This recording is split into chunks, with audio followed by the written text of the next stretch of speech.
SEMI for a first tank. That's code SEMI for a 25 cents per gallon bonus. It's time to go where the season takes you, and it's the season for savings at Gossett Mitsubishi on the Pike. Go for miles more with 43 MPG Highway in your 2024 Mitsubishi Mirage. $17,815 or $229 a month. 2024 Eclipse Cross eludes sleek and sporty style at $29,695 or $399 a month. Discover the new 2024 Mitsubishi Outlander SUV with third row and 7-passenger seating. Now $29,885 or $449 a month. And they're all equipped with Mitsubishi's 10-year, 100,000-mile powertrain limited warranty. We're ready to put you in a new ride today at Gossett Mitsubishi, 1870 Covington Pike, or 24/7 at memphismitsubishi.com. If you want it, we got it at Gossett Motor Cars. All 84 months. Mirage RH 00782, MSRP 18315. Eclipse RZ 001693, MSRP 30445. Outlander RZ 005762, MSRP 31385. Includes all rebates and incentives. PF 695. Excludes tax title and licensee. Dealer for complete details. Offer valid through end of the month with approved credit. Dealer stock only. We are Sports 56, WHBQ Memphis, and W253DF Memphis, Flynn Broadcasting Stations.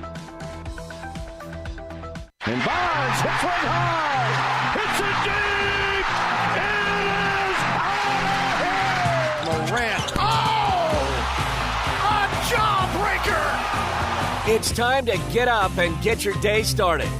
It's Sports 56 Mornings with Greg Gaston and Eli Savoy on Sports 56 and 98.5 FM. Diggs! Sideline! Touchdown! Unbelievable! Here are your hosts, Greg and Eli.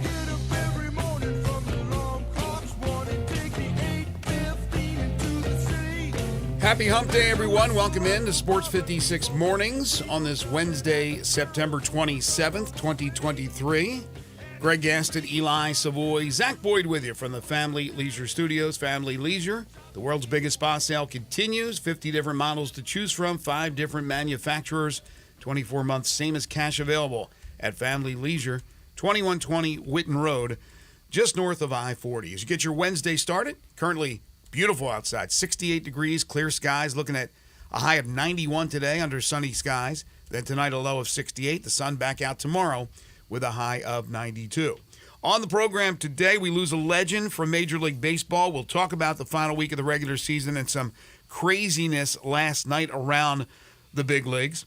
At 7:30, an old friend will join us, the former Memphis Tigers quarterback Danny Wimprine, who engineered that Tigers team with, of course, the great D'Angelo Williams to a 2003 appearance in the New Orleans Bowl. He will join us at 7:30. They will be honored this weekend. They got a big event on Friday, and then they'll be honored at the game on Saturday when Memphis plays Boise State, the 2003 New Orleans Bowl team. Ironically, also this weekend, the Ole Miss Rebels are honoring their 2003 Cotton Bowl team, which includes Eli Manning. So a lot of honoring going on here in the area in Memphis and down in Oxford. At 8:25, we'll talk college football with Jerry Palm from CBS Sports, CBSSports.com. At 9:05, we turn our attention to the Grizzlies and the NBA. Camps opening up next week. Media Day for the Grizzlies on Monday. It's here, and DeMichael Cole will join us as he does each and every Wednesday. And then at around 9:30, 5 favorite things. Your 5 favorite song titles of all time. Doesn't necessarily mean your 5 favorite songs, and probably won't. Your 5 favorite song titles. Get your list together. Get them into us whenever you can. You can text in at 901-360-8255. You can send it via Twitter, Facebook, YouTube. Send it to the website, sportsmemphis.com. On Twitter, at Eli560, specifically at Greg_Gaston. Get your lists in for 5 favorite things. That's your lineup for today. Should be a lot of fun. If you want to hit us up on the Sports 56 listener lines, feel free to do so by calling in or texting in at 901-360-8255. Good morning to you. Good morning. How you feeling? Well, not so good. Rough one last night, wasn't it?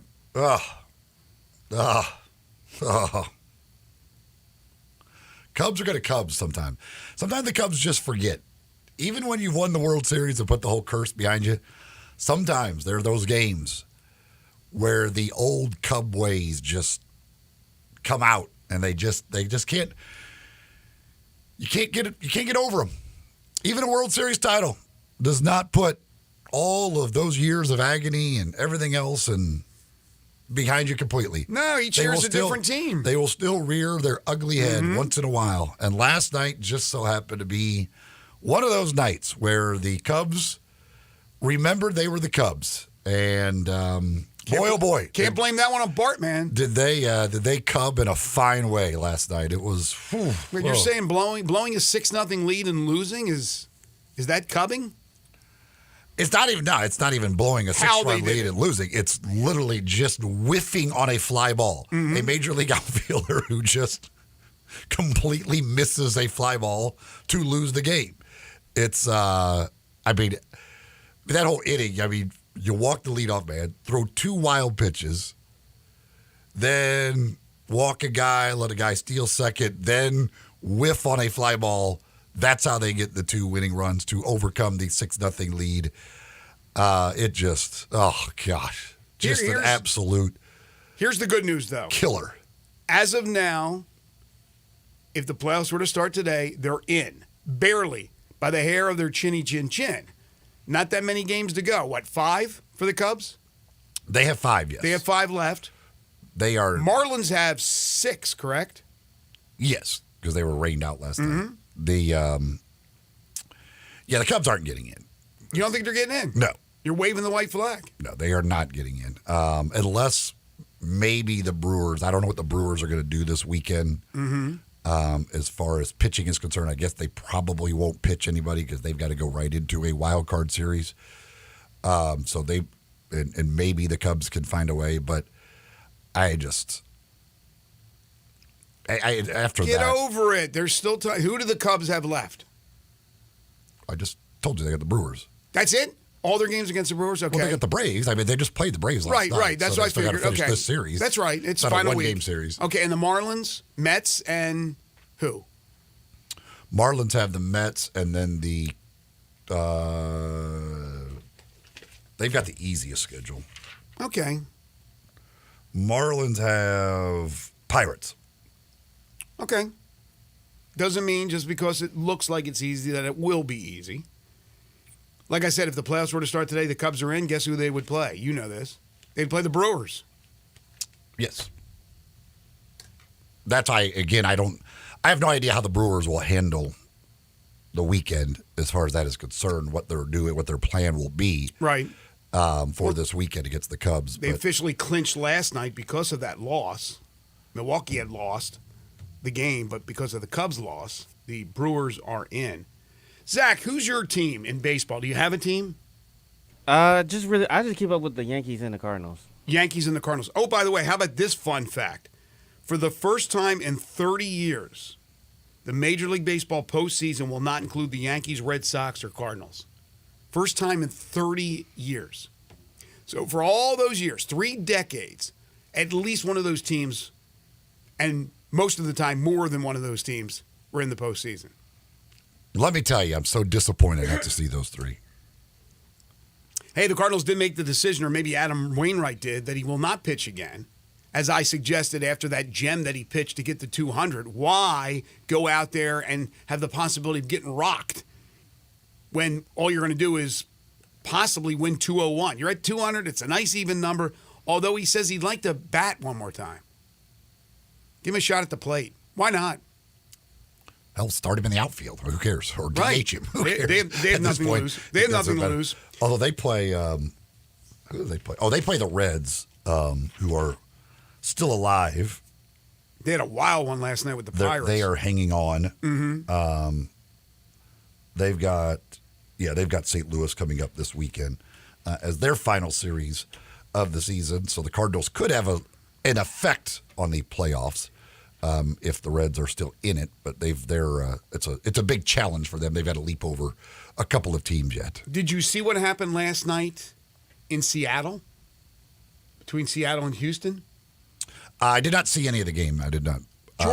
George Kirby pitching for Seattle. Oh, you're talking about the ball? The ball, yeah. So for those who don't know, late game on the West Coast, George Kirby throws 6 strong innings. Seattle really needed to win that one. They got the win over the Astros. He's in his own home park. He's on the mound, and a ball flies from somewhere and hits him in the abdomen.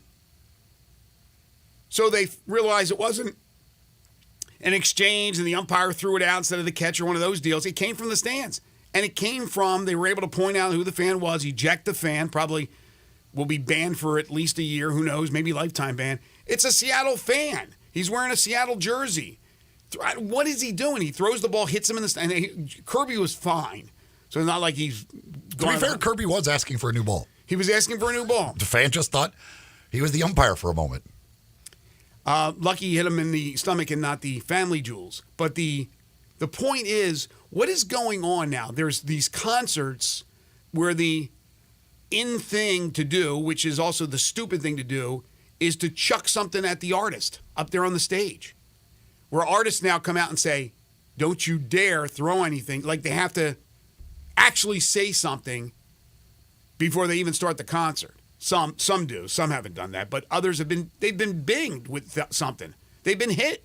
So maybe that's kind of on that same scale. Well, I love my Mariners and Kirby's pitching great, so let me throw a ball at him. I mean, God forbid, again, he hits him in the head. Maybe he wanted to autograph it, throw it back. Probably. I don't know. That was just plain People dumb. are weird. People are strange. People are... As the Doors once said. We could qualify as one of your songs today. You could actually use that. That's right. People are generally stupid, let's be honest. And inebriated for the most part. Who knows what that person is thinking in that moment. But yes, there also could be alcohol involved in that. But that, I tell you what, that American League West, this race, the way that one's going to end because of the matchups against each other and stuff, that is a fascinating race. I mean, it could go. The Astros could very well end up out of the playoffs, which is crazy. Like, you just assumed that they were going to get in, and now they could end up out. But that whole thing is absolutely crazy. I mean, the National League wild card race is good, but that American League West / wild card race, that is fascinating because they're playing each other, which makes it better than what the National League were.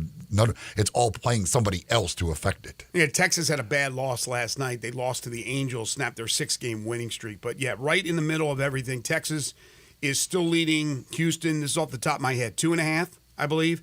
They're 2.5 up on the Astros. And Seattle's a half behind Houston. So, yeah, great battle going on. And Houston's a 1.5 games behind Toronto for the second wild card. One of them is out of all of the teams, somebody's getting left out. It could be Toronto, but if Toronto holds on, then one of those AL West teams will end up out of the playoffs altogether. As they battle for the division title, they'll end up out of the playoffs altogether. There was also really sad news from baseball. One of the greatest players ever and one of the most beloved players ever. Story after story after story. And I've heard some of these stories before about the graciousness of Brooks Robinson. But the Arkansan came from Arkansas, ends up in Baltimore, becomes a Hall of Fame third baseman. He passed away yesterday at the age of 86. 18 All-Star appearances over a 23-year MLB career, 16-time Gold Glove winner, the standard for leather at third base at the hot corner, 64 AL MVP, 70 World Series MVP. Orioles won a couple of World Series, led by Brooks in 66 and 70.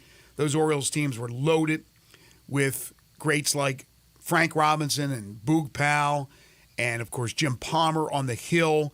But there was nobody more important to that city, that community, than Johnny Unitas when the Colts were there and Brooks Robinson. Yeah, I don't remember him as a player, but certainly have heard many a story, and certainly the 16 Gold Gloves speak for themselves of what he was defensively, but also a great offensive player, and certainly was very much a beloved guy as far as the Orioles are concerned. And here in a year where the Orioles are kind of back and having its unbelievable year, certainly unfortunate to see him pass away at this point. I'm trying to remember what year it was. I think it was 1971. Trying to double check here, which would have made me 10 years old. Yes. Okay, I was right. 1971 World Series, Orioles, Pirates. I remember this so vividly because I remember they would play World Series games in the afternoon. And we were in school. So I remember one of the games, they pulled out this little television, put it on the projector, and we were watching in one of the classes, I don't know which one it was, watching the start of the game between the Pirates and the Orioles in the 71 World Series. I got to find out. My buddy who has a great memory and remembers all the teachers. I can't remember any of the teachers. I want to remember who that teacher was. It may have been just the homeroom that we were in. It may have been a specific subject teacher, science, whatever the case may be. But that teacher... Was there a baseball class? No. There's no baseball class. It's just a regular class that they allowed us to watch the game. That teacher, I need to find out the name because I will try to start a petition for sainthood for that teacher. Because I think about it, how cool that was. Now, in this day and age, I don't know, maybe they do those type of things. There's no afternoon World Series games, for goodness sakes. That is correct. They're all night. There's playoff games in the afternoon. Right, yes, but for the most part... Kids just watch on their phone now. Yeah, true. But for the most part, it's night. Actually, kids don't watch baseball, so they don't watch their phone. They don't care. They don't watch sports. I don't know what they don't really care about the baseball playoffs. They're like, what? There's what going on? As Billy Sims would say, they're on TikTok-y. We're going to do some TikTok-y from the Heisman house. But yeah, that was the greatest thing. 1971, remember it so well. And I think in 71...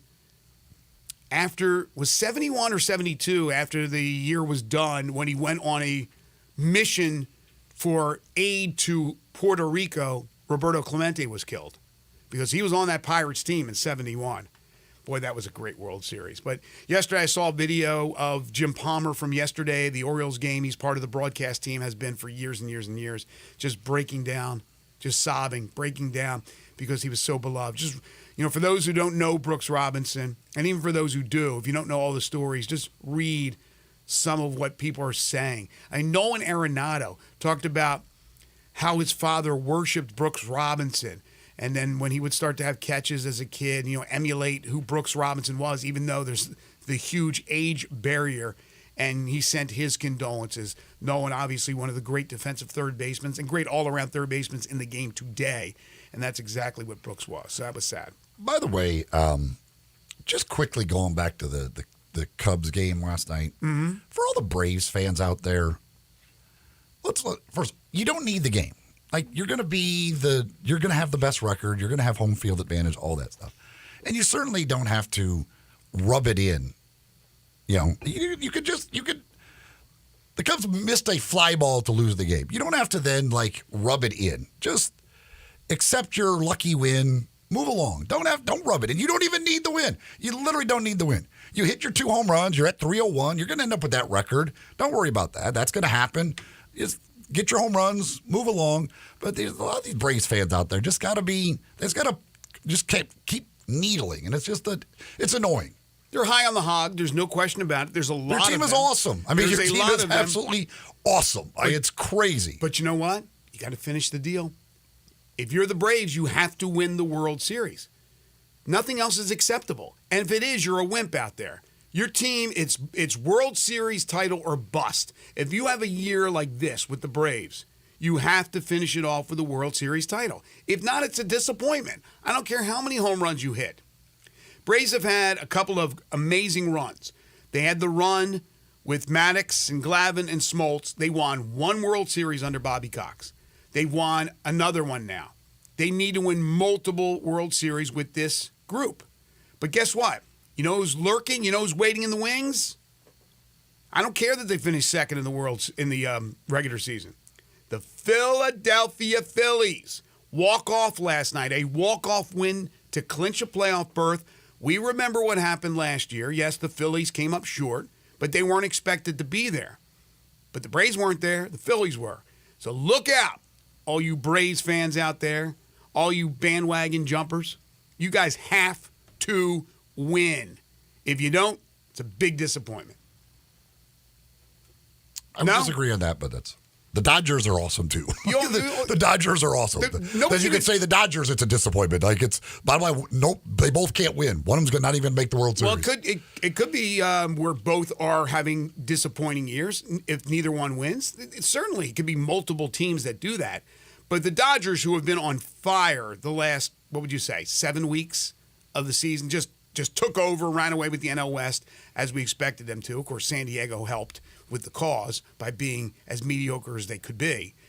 But the Braves have been the talk the whole season. They've been the talk. They've been the team talk. There have been individuals like Shohei and things of that nature.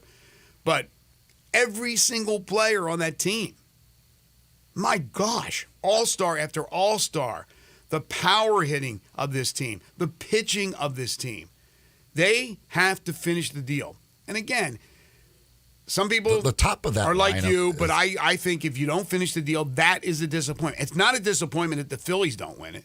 It's a disappointment and a huge disappointment if the Braves don't win it. And you could throw the Dodgers in there as well. The top of that lineup for the Braves, like they just like it is.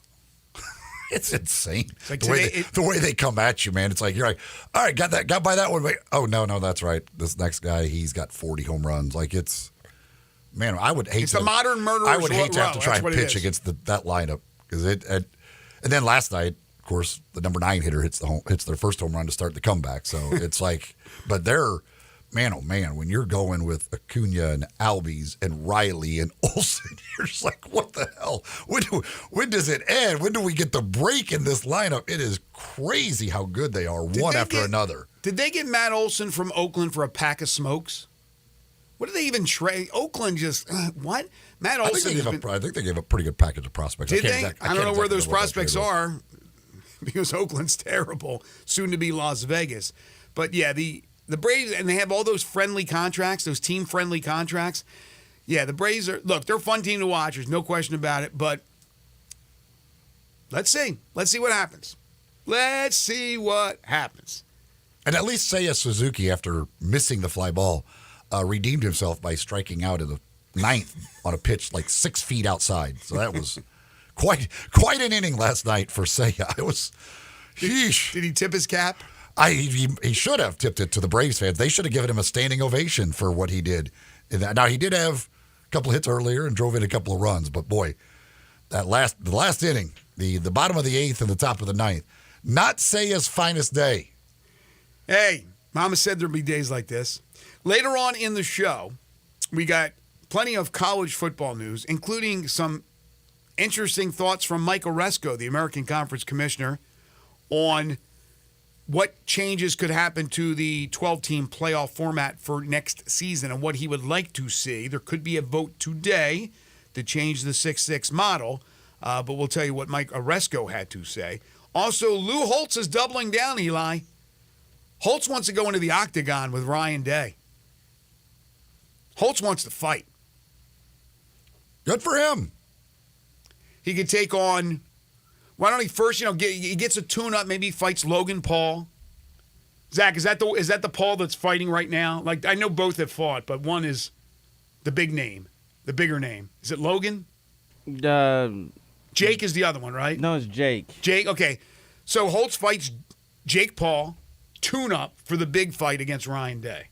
He's only 80-something years old. I don't think they're in the same weight class either. Nah, probably not. Lou Holtz probably weighs $105. If he's lucky. That's if he's soaking wet and has bricks in his pocket, I think. I don't mean $150. I mean $105, but I would put Lou at about 90. His age and weight might be the same. Don't forget to get your 5 favorite things list in, your 5 favorite song titles of all time. Oh, man, we may have to have the, what is it, the little dump button? Because we may have some interesting titles when we get to that a little bit later on in the show. There are great songs. There are some song titles. I'm like, should I just throw them in there just for conversation? I said, nah, I'm going to go with at least songs that I've heard of and know. But I'm looking at lists going, oh, my gosh, that's the name of a song? So get your list together. We'll do that at about 9:30. When we come back, though, we're going to go back to 2003, a stroll down memory lane. Danny Wimprine joins us next. The former Tiger great quarterback led that 2003 team to the New Orleans Bowl. That was the first bowl appearance for the Tigers in many a year, and really changed just kind of everything around here as far as Memphis football. They would still have some more lean years, and then after Larry Porter had left and exited, you know the rest with Fuente, Norvell, and Ryan Silverfield trying to keep up what has changed into a very solid football program. You're tuned in to Sports 56 Mornings with Greg and Eli on Real Sports Talk, Sports 56 and 98.5 FM. Be sure to follow us at Sports 56 WHBQ on Twitter, Facebook, Instagram, and YouTube to watch live video of our shows, stay up to date with station events, and have chances to win prizes. Don't miss out on anything that's going on. Follow us at Sports 56 WHBQ. Start your day the right way at La Palapa with the biggest, baddest breakfast burrito around. Chorizo, cheese, rice, beans, and eggs served with fresh salsa, and it's served all day. La Palapa has daily lunch specials, all served with rice and beans, 10 a.m. to 2 p.m. Try a torta, breaded chicken, steak, chorizo, or ham served with mayo, avocado, lettuce, tomato, and jalapenos, all in a hoagie. Plus amazing soups and dinner entrees, all at La Palapa, 5255 Summer Avenue. La Palapa, the little hut with big taste. Hey fellas, Bill Russell here at Russell Brothers Fine Jewelers, and I've got a question for you. When was the last time you surprised your wonderful lady with something nice for absolutely no reason at all? Not a birthday, not an anniversary, but for no reason other than to show her that you do not take her and all she does for you for granted. For 38 years, we've been helping Memphis men show their ladies how grateful they are to have them in their lives. For special occasions, well, gifts are expected. But a lot of time, the unexpected presents given for no reason other than love have the most impact and say the most to her. Those gifts say you care all the time. The size or the price of the gift is of very little importance. It's the thought you put into it that will make her smile. Come see me, Bill Russell at Russell Brothers Fine Jewelers.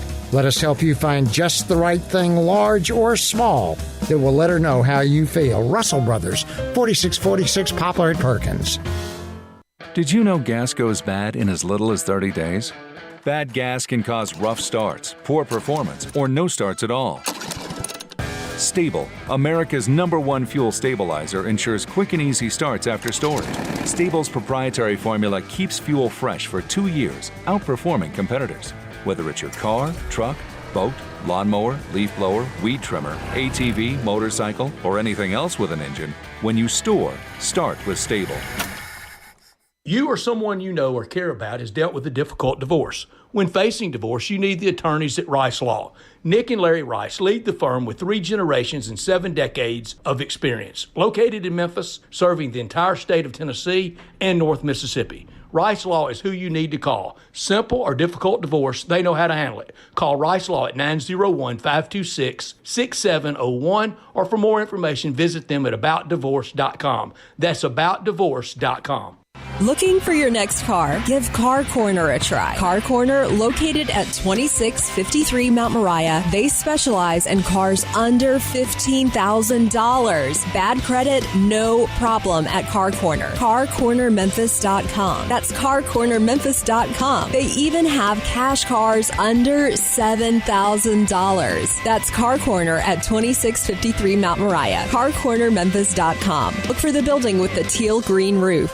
Ole Miss Rebel Yell is back. The Rebel Yell Hotline Radio Show is back on WHBQ Sports 56 and 98.5 FM. Every Monday night at 6, hear the latest news on your Ole Miss Rebels with Yancey Porter with 24/7 Sports, former Ole Miss defensive tackle Mike Fitzsimmons, Gordon Ford covering SEC Sports Call, and former Ole Miss baseball announcer Gary Darby. From kickoff to free throw to extra innings, your Ole Miss sports on the Rebel Yell Hotline Show right here Monday night at 6 on Sports 56, 560 AM and 98.5 FM. Your Mid-South Sports Station. Sports 56 Traffic. Good morning. Starting a little bit heavy over here, right on schedule, actually, on 40 westbound. You come past Germantown Parkway all the way up to Witten Road. Traffic's increased quite a bit on 385 Billmores Parkway, right at Kirby, all the way up to 240. As you come up from the south through South Haven, that traffic still looks good right now on 55 going northbound. Hey, Weimer's Jewelry, they're back open better than ever. Go by and see them today at Weimer's Jewelry, 7525 Highway 64. I'm Commander Chuck with your on-time traffic.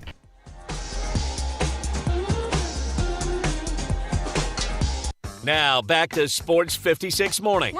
Morning. On Sports 56 and 98.5 FM. Here once again, Greg Gaston and Eli Savoy. It's going to be a big weekend for the University of Memphis Tigers and the football program with a battle on Saturday against Boise State. 3 o'clock kickoff, first ever meeting between the Tigers and the Broncos. But also, starting on Friday, we had Jeff Crane, the University of Memphis Deputy AD, on yesterday talking about what's in store for the class of 2003, the football team that went to the New Orleans Bowl, led by the great D'Angelo Williams and the great Danny Wimprine. It's going to be a reunion. It's going to be a fun time, and we are very pleased to be joined by an old friend, Danny Wimprine, former quarterback of the Memphis Tigers. You can follow him on Twitter at @DWimprine. Danny, how are you, my friend? I'm good, fellas. How y'all been? Doing Very great. good, man. Doing great. How much are you looking forward to this weekend? Well, I'm looking forward to it tremendously. The build up. At first I was just hoping to be able to make it because all the stuff the kids are involved in and everything we have going on. And but now that I know I'm going to go, I think the anticipation's here, and I'm really, really excited to see all the faces and see the new team and the new facilities and how much things have changed since we've been there. You mentioned the kids. For everybody that has not been able to keep up or whatever, tell everybody about what you've got going on, what you're doing these days. Well, man, I have a wonderful wife and 4 great kids, and obviously a job or two that keeps me busy, and the daily grind. And I'm trying to coach the kids as much as I can, and be there for them around school and all types of things. So just as busy as anybody else, and wouldn't have it any other way. See, Danny, if NIL was around in 2003, you wouldn't have to work. You'd be retired, you're right. living off all that NIL money. My gosh, you just missed out. A couple of decades later, and you would have been on Easy Street. Danny Wimprine Right. joining us, the former Memphis Tiger great. All right, so how much are you able to keep in touch with your former teammates, or really with what's going on with the program, with the school, as busy as you are? It's here and there, I guess. I definitely speak to a few guys. Not that often, but I keep in touch with guys enough to understand, what's going on in their life and how they're doing. And, hopefully we can get back to school. And finally, I think, from what I hear, there's going to be at least 50% of our team in 2003 is going to be back. I think actually even more than that. Mm-hmm. But, with the kids and everything, some people ask me, have you watched the game? I said, man, I haven't seen football all weekend. So it's not like it used to be, that's for sure. These kids are busy, and they play almost every single sport, and they, like I said, it's a lot of stress, but we enjoy it as well. Do you have any little quarterbacks? I got 2 of them. Yeah, Okay. I got 2 of them. My 2 boys I have 2 boys, 2 girls. My boys are 11 and 10, and then my girls are 8 and 3, and my boys are. And my daughter might be the best quarterback out the bunch, but oh well. They both. One of them plays 6th grade quarterback at John Curtis, and the other one's the 4th grade quarterback at John Curtis. Wow! And of course, that's where you were a star at John Curtis down in New Orleans. Yeah. So you didn't Yes, sir. have any concerns whatsoever about getting them into football? Oh no, not at all. They, I think the biggest thing is that's really why I try to coach, because I want them to be taught properly, taught the right way of doing things and tackling and understanding the game, not just going out there and banging heads and not doing things the right way. So I've tried to, most days it's really hard to coach your kids. I'll be honest with you. I don't really enjoy coaching my kids. Mm-hmm. They don't want to listen to pops, So I have a kind of a handshake agreement with the other coaches. It's kind of like, you coach my kid and I'll coach your kids, and we'll go from there. And but yeah, they've done well, and I think one of them is probably a quarterback, and I think the younger one's probably more of a linebacker mentality, and I think that's kind of a good thing when it comes to quarterback too. Well, is it do as I say, not as I do? Because you were kind of a hybrid. You were a quarterback that could have easily played linebacker. You would duck that head. You would run over people. And in this day and age, we see a lot of quarterbacks who can run, and they run around. They try to avoid the contact, right? It's a smart thing to do. You almost invited contact. That was part of your DNA. Are you making sure that the kids kind of stay away maybe from that philosophy? I think it all depends. I think it all depends on what you have to do for your team. I think it invites a lot of respect when the guys see that you're willing to get down and dirty. So I think it all depends on the down and distance and what you need to do for your team. But yeah, obviously we want to try to keep them safe first and foremost. But if it's 4th and 1, you got to go ahead and stick your neck out there, go do it. Mm-hmm. What when you think back to that 2003 season, what stands out to you? Is it the Ole Miss win? Is it the bowl game? What is it that stands out from that season to you? Well, I think first it was the hard work, getting together, the guys starting to believe in each other, rallying behind each other, not taking, not allowing losing to be a habit anymore, starting to hate losing more than we enjoyed winning.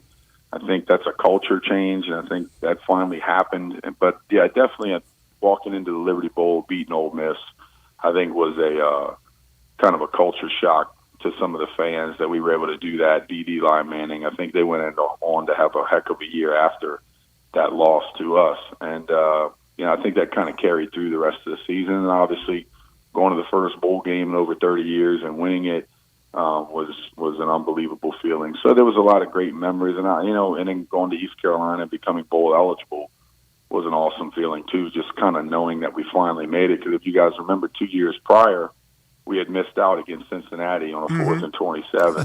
Gaduli. It was a Gaduli. Yep. Gino Gaduli. We still call it a Gaduli, Danny, anytime it's like a 4th and 27. But I'm telling you. So this is commonplace now. And fans, it's interesting because back then you were dying to get to the postseason, dying to get to a bowl game. Fans, this city was electric. Now Memphis has made a bowl game 9 straight years, and people are like, no big deal. They want to win conference championships. They want to be the New Year's Six representative, which they were, as you know, several years ago in the Cotton Bowl. So things are different. Right. But back then, in 2003, just dying to get to the postseason. When, during the season, did you know we're going to get to 6? We're going to be bowl eligible? When did you feel that we got a team to play in the postseason? Well, to be honest with you, Greg, I hate to say I felt like that every year, and I felt like that before we even started playing. Mm-hmm. You guys got to remember the culture that I came from at John Curtis. My head coach for high school in 4 wins, he's going to be the winningest coach in football history ever. Oh, wow. College, high school, NFL, he's going to be the winningest coach in football ever. 722 wins. So coming from that to come to Memphis, where we won 2 or 3 games a year before I started. So I always thought we were going to step in and win 6 games every year. But that year, I feel like the culture changed. We had great leadership. We were older now. The summer workouts, everybody had bought in. Everybody showed up. Everybody was there. So I think before the season even started, we knew it was happening. Now, obviously, when you have a trademark victory like beating Ole Miss, that was kind of set the bar, I think, of expectations to say, you know what, we believe now. Some of the guys, me, I always believed it. Some guys might have been riding that wave a little bit. You beat somebody like Ole Miss, I think they all started to believe. When you guys when it was bowl time and you were getting excited, were you really hoping for the New Orleans Bowl, being a New Orleans guy? Yeah, I was. I was either hoping, actually, for the Hawaii Bowl because yes. it was in Hawaii. Yeah, exactly. I was either hoping You've for seen New Hawaii. Orleans many a time. Who cares about that? Yeah, exactly. Played in the Superdome probably 8 times by the time we had gone. So, but yeah, I was hoping for Hawaii or New Orleans. And when they picked New Orleans, I thought it was great because you could play in front of the hometown friends and family, and had a lot of people there. And, my wife and my mom and dad and all of our friends from high school, even a bunch of high school kids. And so it was a great opportunity. And another thing is I just felt at home there where the atmosphere did not feel too big for me. I just felt like I walked into the Superdome and I'd been there, done that before. And it was, it was pretty easy. You're a very modest guy. You play on this team. You had an unbelievable career at the University of Memphis. And people who follow Memphis or alums of Memphis or followed those teams back then, they know that. They realize it.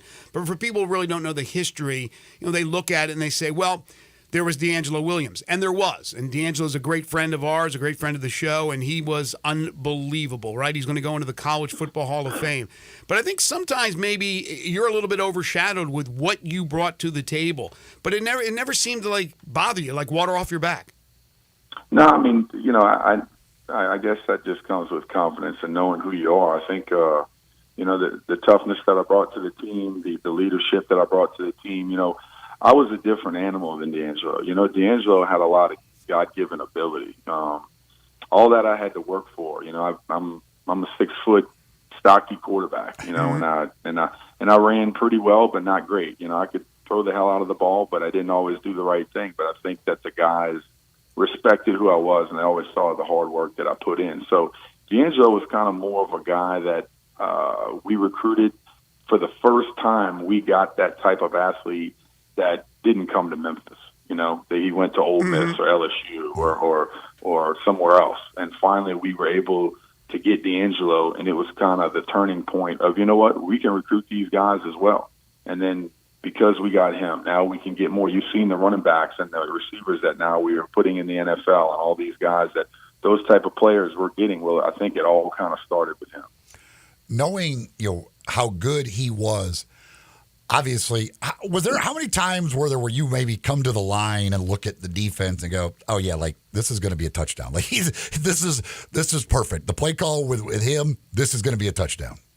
Yeah, 100%. I mean, I know the type of explosion that he brought to the offense. We had a lot of misdirection in our offense. We weren't like a Big Ten offensive line. We could just line up and pound you to death, or I didn't have the 4-4 receivers that we were just going to throw over your head all the time. So there were a lot of times when we would have the scheme teams, and the coaches did a great job with that.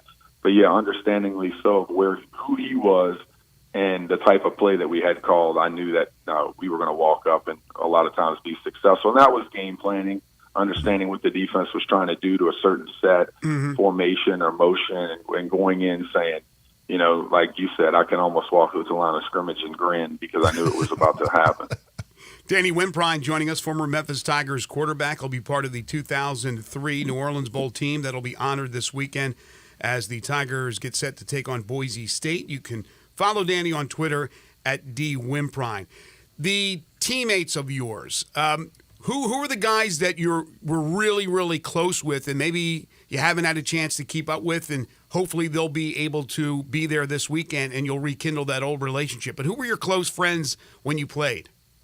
Well, I think, my roommates, Mike Snyder, when, he was there, he actually lives close to me now, so we keep in very close contact with all my offensive linemen, Jason Johnson, Gene Frederick, David Davis. They're all going to be there. I'm excited to see those guys. And, of course, all the receivers that were there. I mean, I could name names forever, but really I'm just excited to see everybody. I've asked a couple guys that aren't able to make it. Talked to Robert Douglas last night. He's not able to make it. Everybody, understandingly so, life happens, right? Life goes on. So a lot of guys are wrapped up with their jobs and their kids and things that they're doing. But I'm just excited to see everybody. It's, I haven't spoken to many guys since we left, and it's just part of it. But, it doesn't mean that I don't miss them, don't think about them, and don't wish them the best. So I'm excited to see everybody. Do you get any in touch with Tommy West at all, Coach West? No. To be quite honest, guys, I wasn't that close with Coach West. He was kind of more of a defensive guy. He was, D'Angelo was definitely his guy. He pushed D'Angelo a lot, which is, understandably so. But, Coach West always kind of brought guys in to try to replace me, and guess what? I said, not going to happen. How about your relationship with Coach Fietner? Yeah, Coach Fietner, I've stayed in touch with over the years a little bit. He's, hopefully he's down there, and I'm excited to see him. And, but yeah, Coach Fietner's always been, kind of my guy, and so I'm excited if he can make it for sure. What you obviously afterwards you went on, you played some arena football and some other stuff, but once you were officially done playing, what was the part of it that you missed the most? Just being in the locker room with the guys, the friendly faces and the jokes and the cut up of just listening and messing with each other and playing jokes and being out on the weekends with each other and just the time with the guys. It's not really, a lot of people don't understand this, but a lot of the games I don't even remember, and probably too many concussions, right? But a lot of the games I don't even remember much. It's the times that you miss with the guys that right. That just the locker room banter and the talk and being with each other and chewing the same dirt, right? Being out there on the field and the blood, sweat, and tears of the workouts and the spring workouts in the snow and in the winter and all the hard work together. That's the things that you miss. It's just the camaraderie of all being together. Well, I could tell you the fans, they certainly remember, and it was a great time. It was a long time in the making to get back to the postseason, to get to a bowl game, and Danny leading the way with D'Angelo Williams and that great 2003 team. And, again, they'll be honored this weekend. So get on out there, folks. Danny and a bunch of the former Tigers from 2003 will be here in Memphis. He's former Tigers quarterback Danny Wimprine. You can follow him on Twitter at @DWimprine. Danny, looking forward to seeing you this weekend. Thank you so much for your time. Hey, guys. Appreciate y'all as always. Take care. You too. Good stuff. Love that guy. That whole thing of Tommy West trying to bring somebody in to replace him, and he's like saying, no, that's not going to happen. That's the mentality of Danny Wimprine. Like, right. He just was that. No, you can bring in somebody bigger who looks the part more or whatever. Bottom line is, like, they're not beating me out. Like, as he said, he's 6 foot, stocky little quarterback, whatever, but he was the ultimate competitor. And, of course, nothing wrong with your head coach looking to improve upon every position, right? Looking to bring in more talent. That's what coaches should be doing on the recruiting trails. So Tommy wasn't doing anything wrong, but I could see Danny holding a grudge and certainly thinking that these guys weren't going to beat him out, which they did not. Danny Wimprine, and you think about some of these quarterbacks that have come to play at Memphis since, the Paxton Lynches, the Riley Fergusons, the Brady Whites, putting up huge numbers, all greats in their own right. Danny Wimprine, certainly one of the greatest to ever play, and wasn't just because of his numbers, but leadership. Man, pure leadership out there. He would risk injury for result. And there's, a lot of quarterbacks that will do that. No question about it. It is a tough position to play, but what a great leader Danny Wimprine was. That the Ole Miss game that year was the first Memphis football game I ever went to. Really? And then got the win over Eli and company. Isn't it crazy again that the Ole Miss Rebels will be honoring their 2003 Cotton Bowl team? As Danny said, they went on to have a great season. They did, and Eli and company will be honored at Vaught-Hemingway this weekend for Ole Miss's game against LSU. Fleet Feet, the place to go to get all your running gear. You want to make sure you get shoes that are just right for you. The folks at Fleet Feet will do that by taking a look at the way you run or the way you walk and where you put the pressure on the different parts of your feet. They then fit you with shoes that are perfect for you. You could go see them in East Memphis in the Laurelwood Shopping Center. You could go see them in Collierville at Poplar, Houston Levy next to the Hueys out there. You can also find them online, fleetfeetmemphis.com. They're on social media as well, where you can keep up to date with things they've got going on and things that you can get involved with the folks at Fleet Feet. All right, we're going to still talk college football here to wrap up hour number one. We got some other things to get into, but if you want to comment on what Danny had to say, give us a call, 360-8255. You can also text that same number. That's the Sports 56 listener lines. This is Sports 56 Mornings with Greg and Eli on Real Sports Talk, Sports 56 at 98.5 FM. We are Real Sports Talk. Sports 56 WHBQ.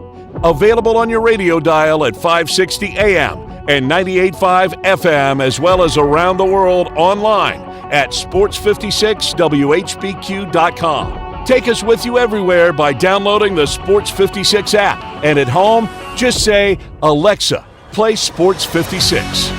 Wherever you are, stay tuned in to Real Sports Talk. Sports 56 and 98.5 FM. Golfers, swing into Edwin Watts Golf Shops for the hottest new fall arrivals from TaylorMade, Callaway, and Titleist. Come by and test drive the new TaylorMade P790 irons, the new Callaway Apex Pro iron sets, and the new Titleist T-Series irons. While you're there, get a free custom fitting on the new arrivals and more. Edwin Watts Golf Shops is your headquarters for all the latest golf gear from all the top manufacturers. Edwin Watts Golf Shops, home of the 90-day satisfaction guarantee. Shop us in store or online at edwinwattsgolf.com. Check, check. You might already know about the Acura MDX. V6 engine, seat 7. We have an announcement. We swapped that engine with a specially made 3-liter turbo V6, race-tuned the steering and suspension, and for the first time, added Type S performance to an SUV. So we're just gonna drop this right here. The Acura MDX and first ever MDX Type S. Acura, precision crafted performance. Visit Acura of Memphis for summer of performance deals. AcuraofMemphis.com. 7. 12. What are we playing? Central Barbecue has 7 different kinds of sandwiches. Okay, does that seem like a lot? Are you kidding? 7 may be the most perfect amount of sandwiches. See, they get the pulled pork. You can get chopped on request. Then trim sliced beef brisket sandwich. There's 2 right there. I'm not sure exactly. Look, you've also got the pulled chicken, the smoked turkey, the marinated portobello mushroom sandwich. That seems like plenty. You would think, but then you also got the smoked sausage and the barbecue bologna sandwich. You're right. 7 may be the perfect amount of sandwiches. The people at Central Barbecue are genius.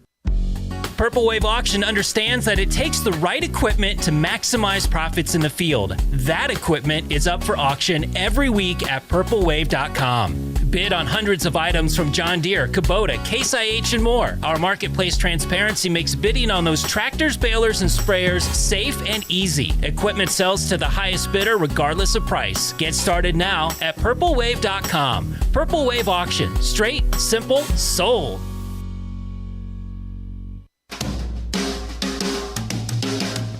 Hi, this is Lauren Choate with Choate's Air Conditioning, Heating, and Plumbing. Choate's is offering some amazing specials for this month only. If you're considering upgrading your furnace before the cold weather comes, Choate's is offering $1,000 off a new Carrier furnace. If you don't need a new furnace, Choate's is now offering its early bird $60 furnace tune-up. This 22-point tune-up includes a free carbon monoxide test and heat exchanger inspection. And Choate's is your indoor air quality expert. For the best quality air for you and your family, it's recommended to have your air ducts cleaned every 8 years. This month only, Choate's will install a free UV light system when you get your air ducts cleaned, a $500 value. Call us at 347-8086 to take advantage of these amazing deals. So, turn to the experts with Choate's, and remember, let our family serve your family.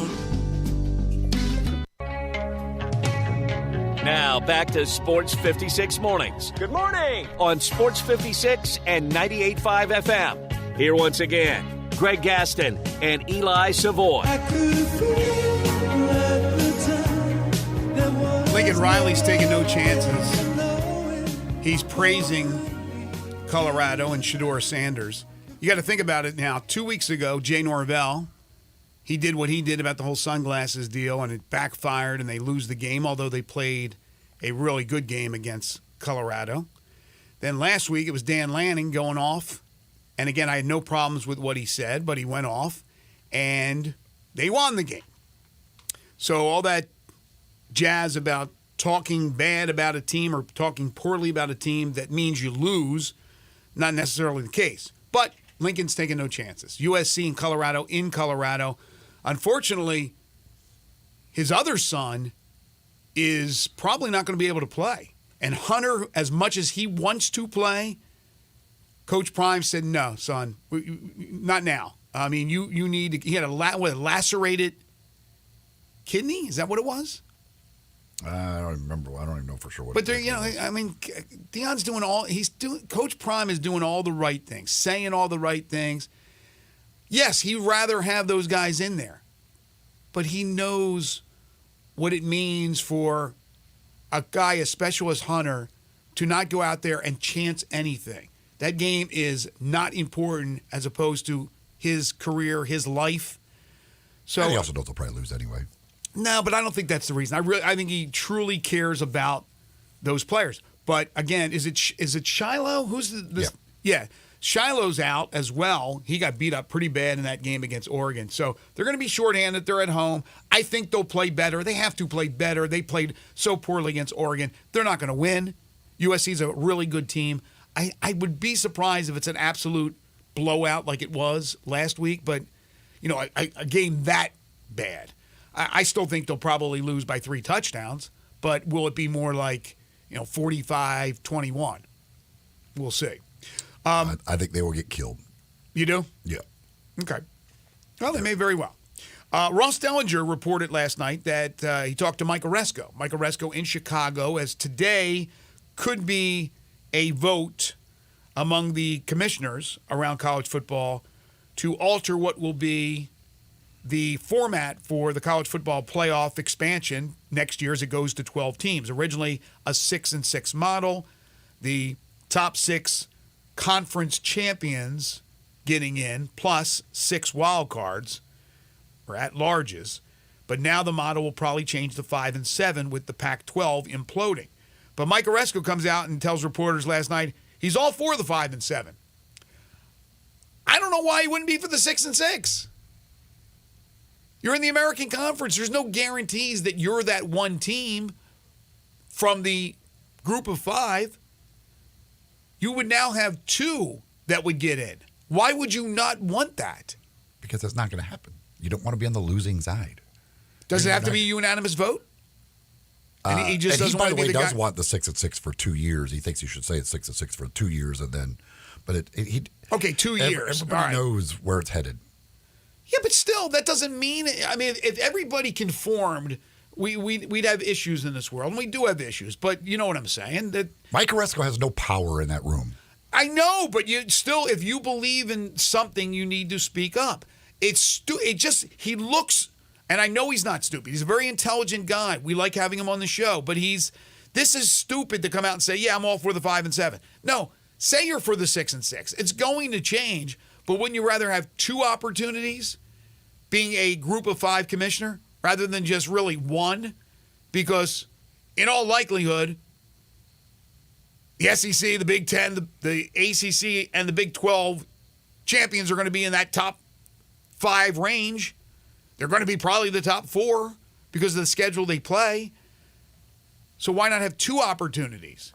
Wait till the Sun Belt starts beating out the American or the Mountain West, and then he'll say, I wish I'd done that. But again, he's going to lose the vote. I understand that. But at least don't say something like that makes you look stupid. Lou Holtz. It makes it look stupid to say you like the 5-7? Yes. Why? Yes, because it's I think it's the smartest thing he's ever said. No, it's like, how do you figure? He finally makes sense because he understands what's right. How do you figure? 6-6 is never going to happen. I know. It's never going to happen. You sound stupid saying you're going to 6-6. No. Really? Like, that's just dumb. Why would we have 6-6? Well, 6-6 is what it is now. Okay, yeah, because 6-6. When there were 5 power conferences, yeah, there's not going to be 5 power conferences. Why would you deny yourself another opportunity? Why would you jump up and say, yeah, let's do 5-7? You would say, no, I like the 6-6. That gives 2 other conferences that aren't Power 5 conferences opportunities to be in the playoff. I know in reality it's not going to happen that way because they're only giving crumbs to the group of 5. But for a commissioner in the group of 5 to come out and say that, to me, is absolutely ridiculous. Or you are so confident in your conference that you're always going to be that other group that gets in, that other conference that gets in a 5-7 concept. Again, it's going to be voted that way. There's no question about it. I still think it's stupid. Speaking of, I don't know if it's stupid or not. It's not like Ryan Day's going to punch out Lou Holtz. Well, maybe not. Lou Holtz doubles down on the whole situation with Ohio State calling them soft. He said, quote, he can go after me all he wants. He's a great coach, but he doesn't want to talk about Michigan. He's 0-2. He doesn't want to talk about some of the power schools on his schedule coming up, like Penn State. You know, that's I don't even understand. First of all, you're kind of putting down Notre Dame, where Lou Holtz coached. He did apologize to Marcus Freeman for stirring the pot up the way he did. I thought Lou Holtz was, to be honest with you, I thought he was in ice with Walt Disney, to be honest with you. I didn't know he was still around, but no, it's a bad joke. Lou Holtz has been irrelevant now since he left ESPN. And for him to make that statement, it was stupid. Ryan Day and Ohio State are soft? You got to be kidding me. Now, are they better than Michigan? I don't think so, but we'll see when they play. Are they better than Penn State? Penn State's really good this year. I think they are, but we won't find out until we see. I can tell you this. They were better than Notre Dame. Took a last-second touchdown, last play of the game, but they went to South Bend and they won, and that's all that matters. So they were better. So, again, in essence, even Lou Holtz wasn't meaning to do this. If he's calling Ohio State soft, then he's inadvertently calling Notre Dame soft, as he talks about Michigan and Penn State and the tougher teams on his schedule. Yeah, I know. Ryan Day's had plenty of success at Ohio State. I don't even know why he cares to respond to Lou Holtz. They won the game. They've had plenty of success. To me, I wouldn't even acknowledge Lou Holt's comments if I was him. Exactly. Now, he's also, I think, wrong to do what he did. He's a little thin-skinned, a little insensitive in that case, in that sense, to go after this 80-something-year-old former college football head coach, but he felt the right to do so and the need to do so, and that's what exactly he did. All right, when we come back, hour 2 of the program, Memphis basketball begins practice yesterday. High expectations for the Tigers this upcoming season. We will discuss that. A little bit later on in the show, we'll be talking Grizzlies. They will open up camp next week. Monday is media day. We'll be joined by DeMichael Cole at 9:05, but Jerry Palm at 8:25 from CBS Sports. And don't forget to get your lists in for your 5 favorite song titles of all time. Your 5 favorite song titles of all time. We'll do that at about 9:30. You're tuned in to Sports 56 Mornings with Greg and Eli on Real Sports Talk, Sports 56 and 98.5 FM.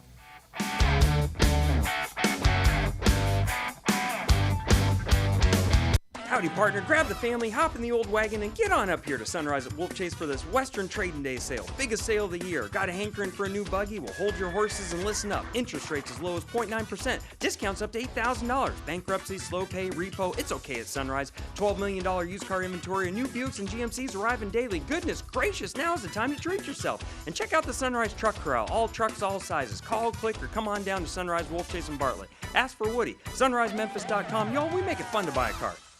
It doesn't matter if you're at the lake, if you're hunting, fishing, playing golf, or just playing around, Scooters Plus can hook you up with the mobility that you need. Scooters Plus has the largest vehicle and parts inventory in the Mid-South and the best service department. You can choose from ATVs, UTVs, golf carts, motorcycles, dirt bikes, trikes, scooters, and even electric bikes. Come in today to start or wrap up your holiday shopping with 25% down on Christmas layaways. Scooters Plus, 3425 Summer Avenue. Call Sam at 458-8843 or go online to scootersplus.us. Jenkins Floors and More in Hernando is growing. This family business started up 5 years ago with just one pallet, and now they have hundreds. Tim, the owner, gets calls from people everywhere and can sometimes save them up to 50% on wood flooring, carpet, tile, and vinyl. Jenkins Floors and More helps with renovations, home building, and installation. Jenkins Floors and More, number 6 East Commerce Street in Hernando. Also in Little Rock and coming soon to Tennessee. Call 662-469-9350 for more information. Everyone agrees that 117 Prime is Memphis's premier downtown dining experience. But what if you could go one step further and have 117 Prime at home? As hard as it is to believe, 117 Prime, which features some of the best food in Memphis, is available for curbside or takeout. Imagine just swinging by Prime and picking up not just something good, but something great. 117 Prime makes the best steaks in Memphis, and you could eat it in your living room. The best food in Memphis, enjoy the way you really want to. Pantsless. Fall time, game time, food time, fun time. It's all Dave & Buster's time. Watch the game at Dave & Buster's, 2751 Wolf Creek Parkway, and get $4 pints all day, every day. Plus $5 appetizer bites all day, every day. Join the fun and games after 4 p.m. every Monday and Thursday and get all-you-can-eat wings. All at Dave & Buster's, 2751 Wolf Creek Parkway. Fall is here, and that means games, food, and fun at Dave & Buster's. Wow, I feel good. Shopping at DriveMax. DriveMax, you get value. Need a car that screams I feel good? DriveMax has it all. From cars to SUVs, find a tightly inspected used car that'll have you dancing all the way home. Call 901-664-2424 or visit DriveMaxApproval.com. DriveMax, I got approved. We are Sports 56, WHBQ Memphis, and W253DF Memphis. Flynn Broadcasting Stations. Oh, yeah. Sports 56 Traffic. pick up an earlier wreck, 55 southbound at 3rd. Traffic's really crowded with that volume right now on 40 westbound from Germantown Parkway all the way up to Witten Road. Traffic's still pretty busy up through Midtown. No surprise, really, for this time of the morning, especially on 240 northbound up by Lamar. Hey, Weimer's Jewelry, they're back open better than ever. Go by and see them today at Weimer's Jewelry, 7525 Highway 64. I'm Commander Chuck with your on-time traffic.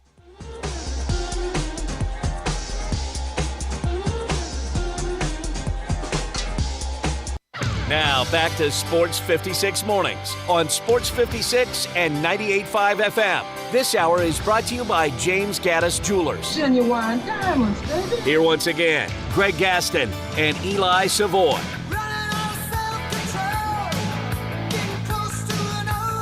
Welcome back, everybody. 8:04 the time. Hour number 2 here on Sports 56 Mornings. The Wednesday, September 27th, 2023 edition. Happy hump day to you. We're in the Family Leisure Studios. Greg, Eli, and Zach with you. The world's biggest spa sale continues at 2120 Witten Road, just north of I-40. Off to a good morning as far as the weather is concerned. 71 and sunny. I'll take it, but unfortunately it's going to get up to about 87 degrees, which is better than 92, which it was the other day. We're looking at a low tonight of 65, and then tomorrow intervals of clouds and sunshine with a high of 88 degrees. Coming up a little bit later on in the second hour, we'll talk with Jerry Pond from CBS Sports. James Gaddis Jewelers, second hour sponsor of Sports 56 Mornings. They are your family's jeweler. 4900 Poplar in the heart of East Memphis, right between Mendenhall and St. Nick, on the web at gaddisjewelers.com. You're looking to get engaged over the holidays? Well, this is the place to go to pick out that special engagement ring, wedding rings, personally designed wedding sets. They've been serving Memphians and Mid-Southerners for a quarter century in that same East Memphis location. Before that, they started on Summer Avenue, family-owned and operated. James is a master jeweler and a certified appraiser, so if you need something appraised, just bring it on in. He's a diamondologist, and he's graded by the Gemologist Institute of America. In other words, he has all the credentials to help you pick out that special engagement ring, or really, quite frankly, any piece of jewelry. They're full-service jewelers with 2-bench jewelers ready to serve you. Watches of all types, custom-made jewelry, gemstones, bracelets, necklaces, earrings, pendants, one-of-a-kind estate and vintage jewelry. It's all available to you at James Gaddis Jewelers. They have the experts to help you pick out that right jewelry, plus 2 repair experts for fine watches and jewelry. So again, if you have any type of issue with your size for your ring or whatever, you get some knots in your necklaces, you need a simple cleaning, they will take care of that for you at James Gaddis Jewelers. Layaway and financing is available. James Gaddis Jewelers, second hour sponsor of Sports 56 Mornings, 4900 Poplar between Mendenhall and St. Nick, and on the web at gaddisjewelers.com. Talking about the Mike Oresco comments, the thing that surprised me the most is Mike Oresco in his comments using P4 and P5. I thought he didn't. I thought he got rid of that. I thought he hated those terms, and he said you basically will have a P4 going forward. I thought I could get mad when anybody else references it in that way. He's referencing in that way. Yeah, he contradicts himself an awful lot when it comes to that stuff. Stop with the terminology. If you don't want to use it, don't use it. Don't just use it whenever you think it's a good time to or makes sense to. When you're saying P4, it's kind of like rubbing it in. P4. Yep, Big 12's gone. Sorry, Pac-12's gone. They use it. He said it a couple of different times. You have in view of P4 replacing P5. Yeah. Had another P4 reference for the future. And he didn't even then say, we think of ourselves as the P5. He didn't go that far, but he's using the power references. I'm surprised he doesn't say there still exists a P5 after the demise of the Pac-12, and that 5th is the American. That's what he used to say. He used to say we're the next one in line, but then you lose. I am proud of Mike Oresco for at least realizing that as they leave his conference like roaches when the lights come on, it's that he can't possibly try and act like he's a power conference. Right. Once you lose, let's be honest, Cincinnati, Houston, UCF, you're going to lose SMU next year. Really, Memphis is keeping the light on. And when every other team in the league would leave in a heartbeat. Yeah, of course. You don't really get to reference yourself But maybe he's coming around on the whole power conference and non-power conference thing. That's why he's calling. Although the funny is the Athletic story, talking about his comments, the picture they have of him is the stupid American Conference background with P6 everywhere. God. We aren't going to have, I didn't notice with Navy, we didn't have P5 or anything like that, did we? No, they got rid of it. Okay, it's finally gone. So that's just an old picture. By the way, if you missed our interview with former Tigers great Danny Wimprine from hour number 1, we'll get that posted for you on the website, sportsmemphis.com, under featured audio. You can check it out or listen to the whole entire first hour Sports 56 Mornings podcast. This is a crazy story out of Ohio. Brooklyn, Ohio. Not to be confused with Brooklyn, New York. Brooklyn, Ohio. It still amazes me how stupid people are. We were talking about stupidity in hour number 1. An Ohio high school football coach resigned Monday after his team used racist and anti-Semitic language to call out plays during a game last week. Brooklyn high school coach Tim McFarland and his players repeatedly used the word Nazi as a play call in a game against Beechwood High School. Beechwood, a Cleveland suburb, is roughly 90% Jewish. What? The Brooklyn team stopped using the term in the second half of the game after Beechwood threatened to pull its players from the field, according to a statement from Beechwood School Superintendent Robert Hardis. However, several Brooklyn players continued to direct racial slurs at Beechwood players during the game. So McFarland handed in his notice of resignation this morning, Monday morning, according to the Brooklyn School Superintendent. He expresses his deepest regret, I'm sure, and that he and the school apologize for hurtful and harmful speech that will not be tolerated. That is just, it's crazy. Absolutely crazy. People are generally dumb. Mamma mia. How you would possibly at any point during the preparation for any game, let alone a game against that school, right? Any game, right? Think, this seems like a great way to call plays. These are good terms to use to call plays. Yeah, let's go with it. Good idea. I like it. We want to go. Seems smart. That nobody in that coaching staff thought, I don't know. I'm not sure. We might be crossing the line here. I'm not sure Nazi is a good term to use. I think we could come up with a different term to use for this play or that play or whatever. It seems like somebody would be able to figure that out. They originally wanted to call it Omaha, but it's used too much, Omaha. I said, we've run out of ideas. If we can't call it Omaha, what can we call it? Let's go Nazi.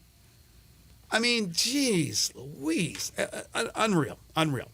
University of Memphis basketball began practice yesterday. Today's actually media day for the men and for the women. Year 1 for Alex Simmons. But for the Memphis men's team, again, I talked about it yesterday, there's a lot of anticipation. There's a lot of excitement.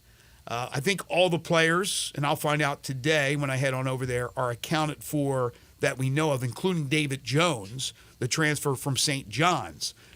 Still, the story is out there about DeAndre Williams. Will he get a waiver from the NCAA? The NCAA has not been granting these waivers. I am not too optimistic about it, although Penny earlier in the summer was saying that he was optimistic, but we still have not heard word one on DeAndre's appeal. And then, of course, the Mikey Williams situation, which continues to be a legal situation, which will roll into October. So next week at some time, I think it's the 5th, is the hearing in San Diego. So, again, I don't hold out any hope for that one. But as far as this roster, loaded. A loaded roster with a lot of veteran players, sprinkled in with a few young guys. And Memphis is certainly looking at some young players for next year's class. Curtis Givens III was in over the weekend. From what I heard and his father tweeted out, went really well. They rolled out the red carpet for him. Billy Richmond is looking at still a number of teams, I think 7 or 8, still looking at schools like Kentucky and Kansas, where he still plans to take his official visits. But certainly Memphis is in a battle for him. So you're looking at maybe next year the little bit of change of philosophy where Penny sees these young, talented studs that he may get and is going after them. And we'll sprinkle in, of course, guys that he'll have to get out of the portal because a lot of these players on this year's squad are one and dones. And there will be guys off this year's team that transfer. Exactly. It's inevitable. It's par for the course, but this is a complete overhaul of the team. Yes, you have Malcolm Dandridge now back along with Jaden Hardaway, and we'll see what happens to DeAndre Williams. But other than that, it is a completely new team, and most of those guys are graduate transfers. So, again, one and done in the sense of just the 1 year at Memphis before they've used up their eligibility. But practice underway. I believe, as I said yesterday, the first of the 2 preseason games. Do you remember what date I said?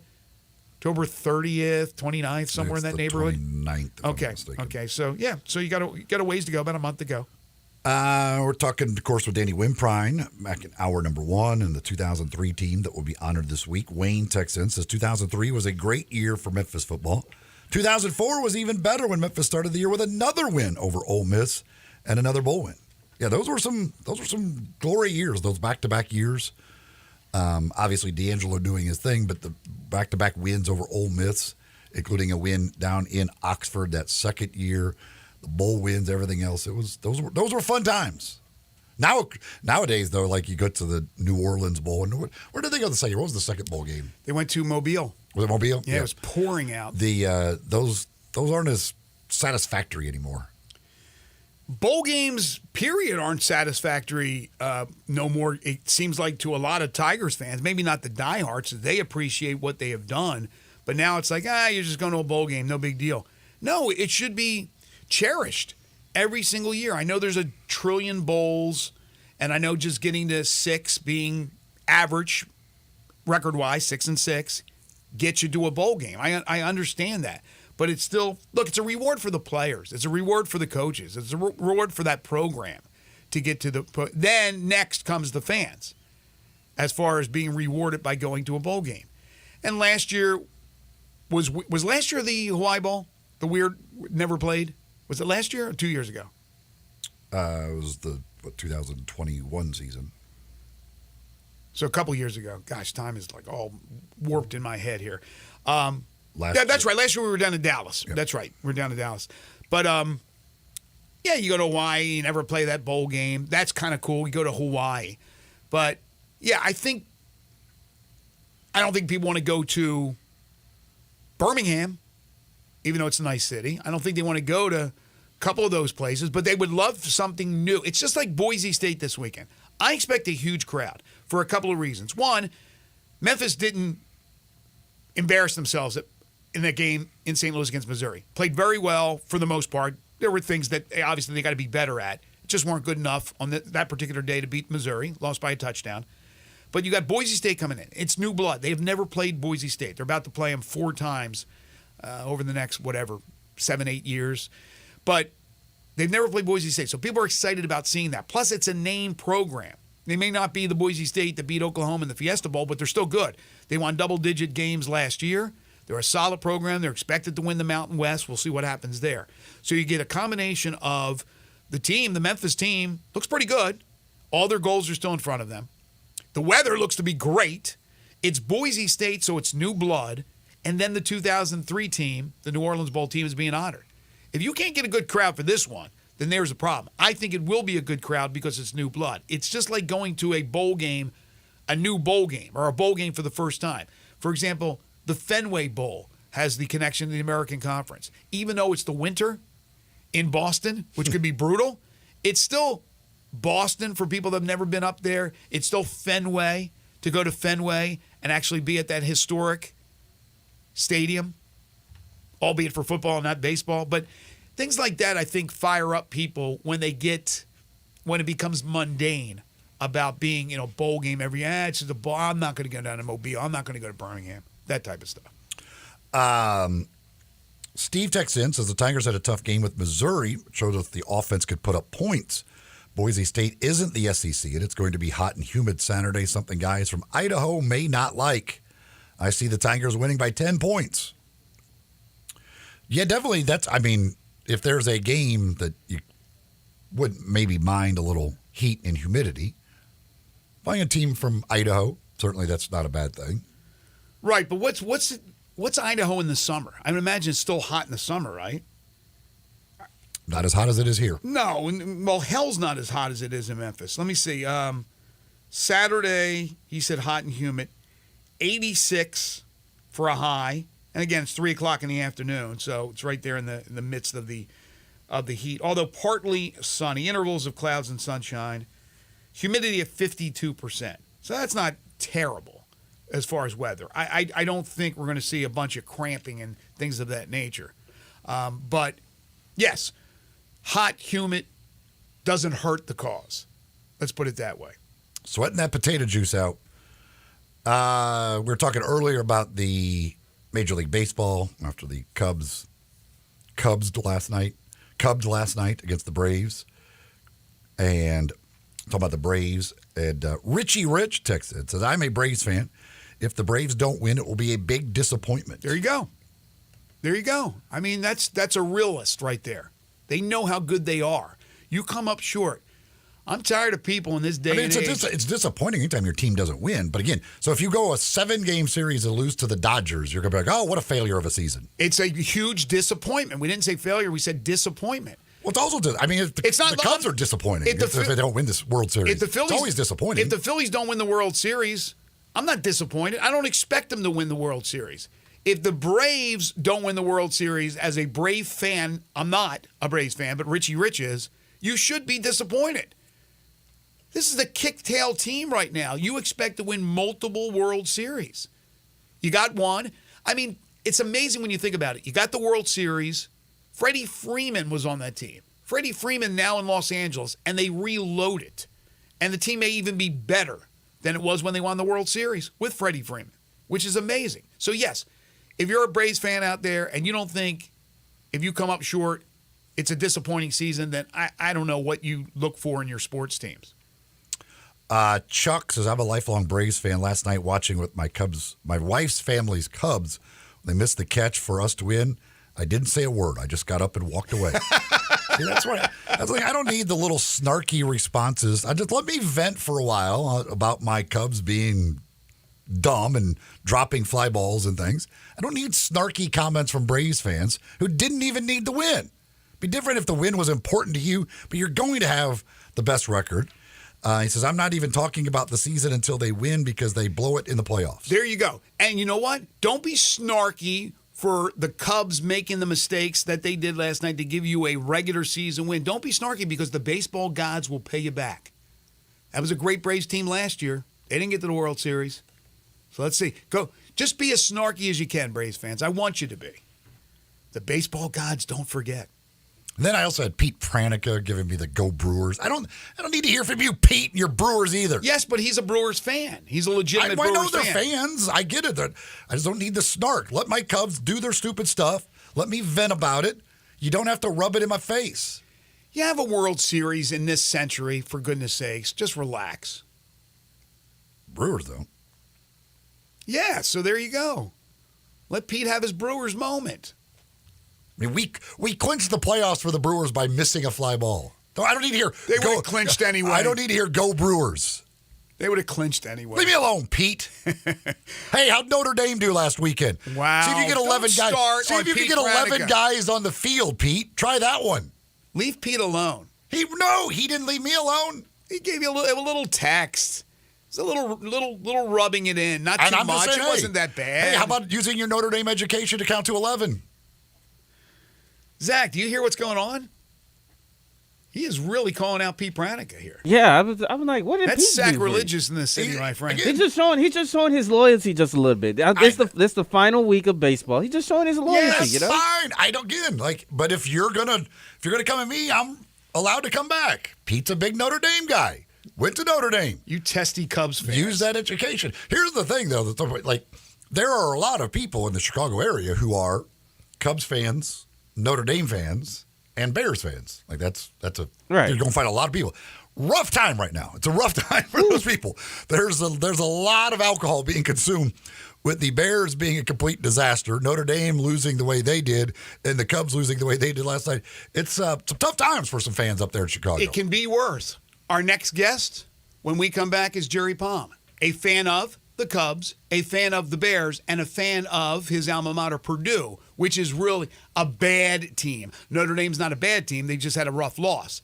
So he's even in a worse predicament than what you just said. Jerry will join us in just one moment. Do want to tell you folks about the Crazy Coop. The Crazy Coop, really the place to go for hot wings. There's a lot of good hot wings places here in Memphis. I'm not going to lie, but if you really haven't tried Crazy Coop yet, you're missing out. I think they're the best. 2 convenient locations at 7199 Highway 64 between Appling and Kirby Whitten, and the Crazy Coop Express at 1315 Ridgeway off Poplar.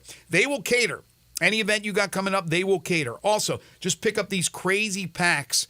Go in there, tell them what you want to do for a little tailgating party. Maybe bring them over to Tiger Lane on Saturday for the Tigers in Boise State. Tailgate with the Crazy Coop. They got the whole wings, the party wings, the boneless wings. They even have those big, juicy chicken tenders. At the Bartlett restaurant, they have the full menu, including catfish sandwiches, juicy quarter-pound. Make that half-pound burgers. Half-pound burgers. Have one out there, absolutely out of this world. And all the great sides, like the fried okra, the green tomatoes, and the fried dill pickles. But what makes it tick, right, is the hot wings. The Crazy Coop. The hot wings are so good because they have 27 different flavors to choose from. That's what makes the hot wing. Buffalo Ranch, terrific. Perfect combo of ranch seasoning with a little kick to it. Mango habanero, the sweet taste of mango followed by the heat. If you want them real hot, the Crazy Sweet Lemon Pepper Hot or the Crazy Suicide. Not so hot, how about the 4-cheese roasted garlic or the barbecue bacon bourbon? You can try all 27 if you like. You can also buy the flavors. You can buy those seasonings, bring them home, and use them on your own wings at home. But for now, again, you want it catered. You want to just order up and have DoorDash or any of the other services delivered to your home or office. That's the easy way to do it. It's the Crazy Coop. Open 7 days a week. Once again, located at 7199 Highway 64 between Appling and Kirby Whitten out in Bartlett, and the Crazy Coop Express at 1315 Ridgeway off Poplar. Jerry Palm is next. You're tuned in to Sports 56 Mornings with Greg and Eli on Real Sports Talk, Sports 56 at 98.5 FM. Add a little fun to your lunch break. Join Johnny Radio for Sports 56 Happy Hour from 11 to 1 every weekday on Sports 56 and 98.5 FM.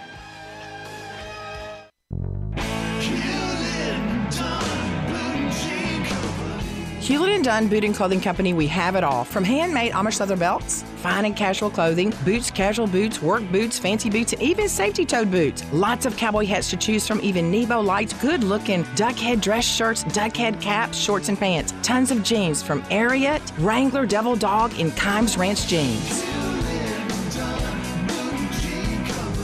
At Hewlett & Dunn, we have a great selection of Old South T-shirts and caps, fine clothing from dress to casual to Sunday best. Enjoy choosing from UFO's orthopedic-approved shoes. Hewlett & Dunn Boot and Clothing Company. Boots of every size, every color, every skin. Great quality Western, work, and safety toe boots. Hewlett & Dunn Boots and Clothing Company. 111 North Center Street, Collierville. Hewlett & Dunn.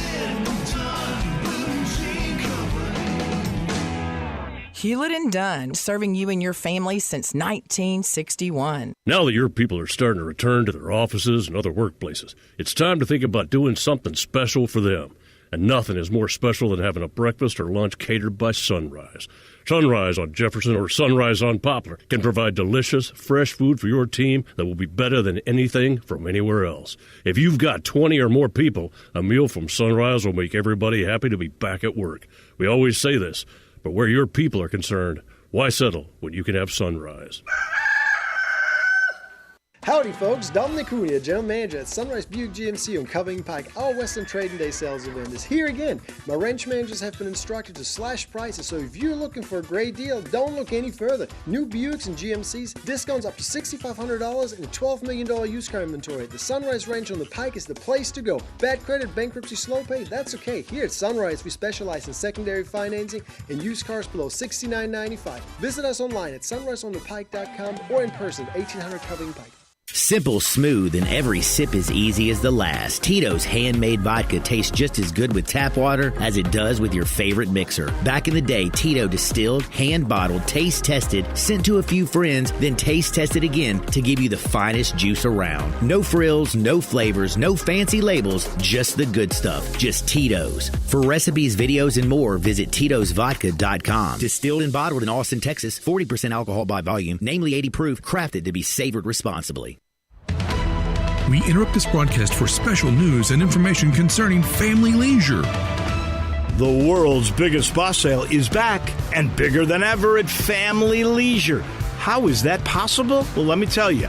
You start off with 50 different spa models to choose from 5 different manufacturers. Then you throw in up to 30% off in-stock spas and swim spas. But is that all? Oh, no. You get free upgrades on all in-stock spas, plus 24 months, same as cash. Wow! This is the kind of sale that you just can't have every day. But it's happening right now at Family Leisure, the world's biggest spa sale. Soak in the savings right now at Family Leisure, Witten Road and I-40. You know the place where family and fun come together. Please remain calm and walk. Don't run to Family Leisure. And now back to your regular programming. Sports 56 traffic. Good morning. They're moving a wreck right now. It's got traffic still slow go with a lot of rubbernecking on 240 east and westbound at Airways. Traffic still a little bit crowded on 40 west as you come past Sycamore View Road. I still see a lot of volume on 55 southbound coming across the bridge over from West Memphis. Don't miss it. It starts this weekend, the Smoky Mountain Fall Festival at Ober-Gatlinburg. Check out all the details at obergatlinburg.com. I'm Commander Chuck with your on-time traffic. Now back to Sports 56 Mornings on Sports 56 and 98.5 FM. This hour is brought to you by James Gaddis Jewelers. Diamonds are forever. Woo! Here once again, Greg Gaston and Eli Savoy.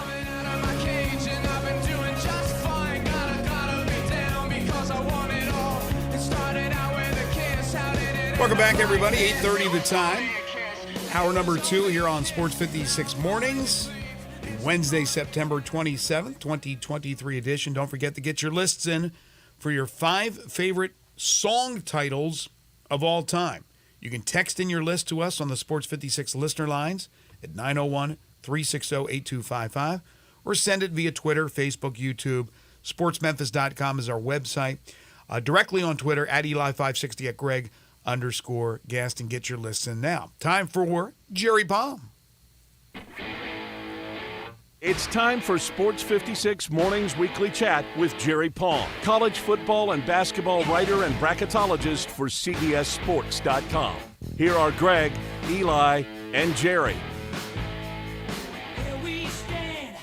Jerry Palm joins us each and every Wednesday during both the college football and basketball seasons. You can read him at CBSSports.com. Follow him on Twitter at JPPalmCBS. And, of course, catch him here right now. JP, how are you? I'm all right. How are you? I'm good. 5 favorite song titles, not necessarily favorite songs. Yeah. Well, you can go crazy. And, man, I looked up some of these suggestions on Twitter. Not on Twitter, but on Google. Oh, my gosh. It could turn this G-rated show into an X-rated show. Some of those titles. I actually edited a couple out that I wasn't comfortable saying on the air. I won't even ask you which ones they are. Okay, so let's go. 5-1. What do you got? All right, number 5 is Weird Al's Amish Paradise. Very nice. Number 4, Sweet Home Chicago, which has been done by several, but for me, the Blues Brothers. Okay. Number 3, Death on Two Legs. That's Queen. Number 2, Always Look on the Bright Side of Life. Mm-hmm. That is Monty Python. Yes. And number 1, Tie Your Mother Down, also Queen. That's a little weird one. Yeah, that's I don't know if you can get away with it in this day and age to tie your mother down. Yeah. Yeah, not really recommended. I don't think so. No, not so. So right now, your latest projections. Who do you have in the playoff? And then I want to ask you who you think the 4 best teams are in college football. It may not necessarily reflect your 4. Yeah, the teams that I have in the projected playoff have not changed now for a few weeks. It's 1 Georgia, 2 Michigan, 3 Texas, and 4 Florida State. And obviously Florida State got by a big challenge this weekend against Clemson on the road, and might have been the toughest game left on their schedule. Obviously, there's a ACC championship game up there, and they're not done yet. But still, those 4. And if I were my own rankings, I have Washington and Ohio State in the top 4 of my own personal rankings, and that's just based on the level of play so far. From Ohio State's got the big win at Notre Dame, it's one of the best wins, and I think I still have Georgia and Texas would be also in my top 4. Do you worry about the Pac-12, as good as they have been this season, which again is crazy that this will be the last year as we know the Pac-12, but do you think there'll be just a lot of cannibalism going on? Yeah, I think that could definitely happen. It's going to be hard for that league to put a team in the playoffs because they've got so many, very good teams that it's going to be hard to get through your season undefeated or maybe even 12-1. It's possible, but it's going to be hard because you've got both Oregon schools, both Washington schools, USC, Utah, that are probably going to be ranked most of the season unless somebody, takes a turn. UCLA's not far behind. Colorado is capable. They're not capable. They're not ready to play the Oregons of the world especially on the road, and USC is probably going to handle them too. But you better show up ready to play those guys. And obviously, they're missing Travis Hunter, and now I guess Shadur Sanders is hurt too, right? Not Shadur, but Shiloh. Sorry, Shiloh. Yep. So, anyways, yeah, it's they probably don't have a lot of depth, and you replace Travis Hunter with 2 guys. Not that it would have mattered much against Oregon, but you need to replace it with 6 guys against Oregon, and all at the same time. You'd have to put 13 on the field. It's such a good league that it's not reasonable to expect that even as good as Washington is playing right now, that they're going to get through this thing unscathed. Right. And you don't have to. 12-1 may be good enough, but even that's going to be a challenge. I love Texas. I had them in the playoff preseason. I think they're really good. Next weekend, not this coming week, but the next weekend, we get Oklahoma, Texas. How good do we think Oklahoma is? Well, they've been good so far this year. Last year they were horrible, especially by their standards. But they appear to have got things turned around this year. That should be an interesting game. That's, like you said, next week, right? Not this week. Correct. We'll find out. That's when we find out a little bit more about both those teams, but especially Oklahoma, because that'll be their first real significant test. Whereas Texas has already won at Alabama.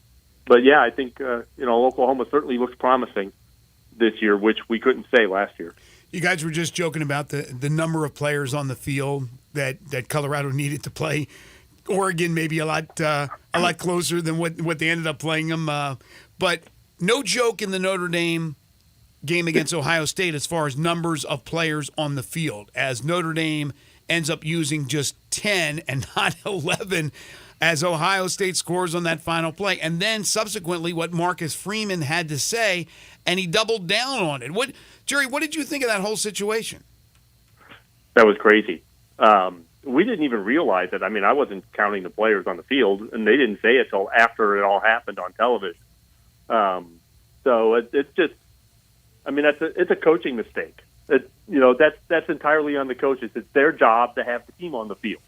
The players have roles, and they should know their roles, obviously, but it's on the coaches to make sure you've got players on the field. And, Freeman said something about not wanting to risk a penalty, but crazy. In a sense, not only having 10 guys on the field is a penalty. Mm-hmm. So, it's a self-imposed penalty, and, maybe you can get a guy on and not have a penalty, but certainly if you play with 10, that's self-penalizing, so you're screwed either way.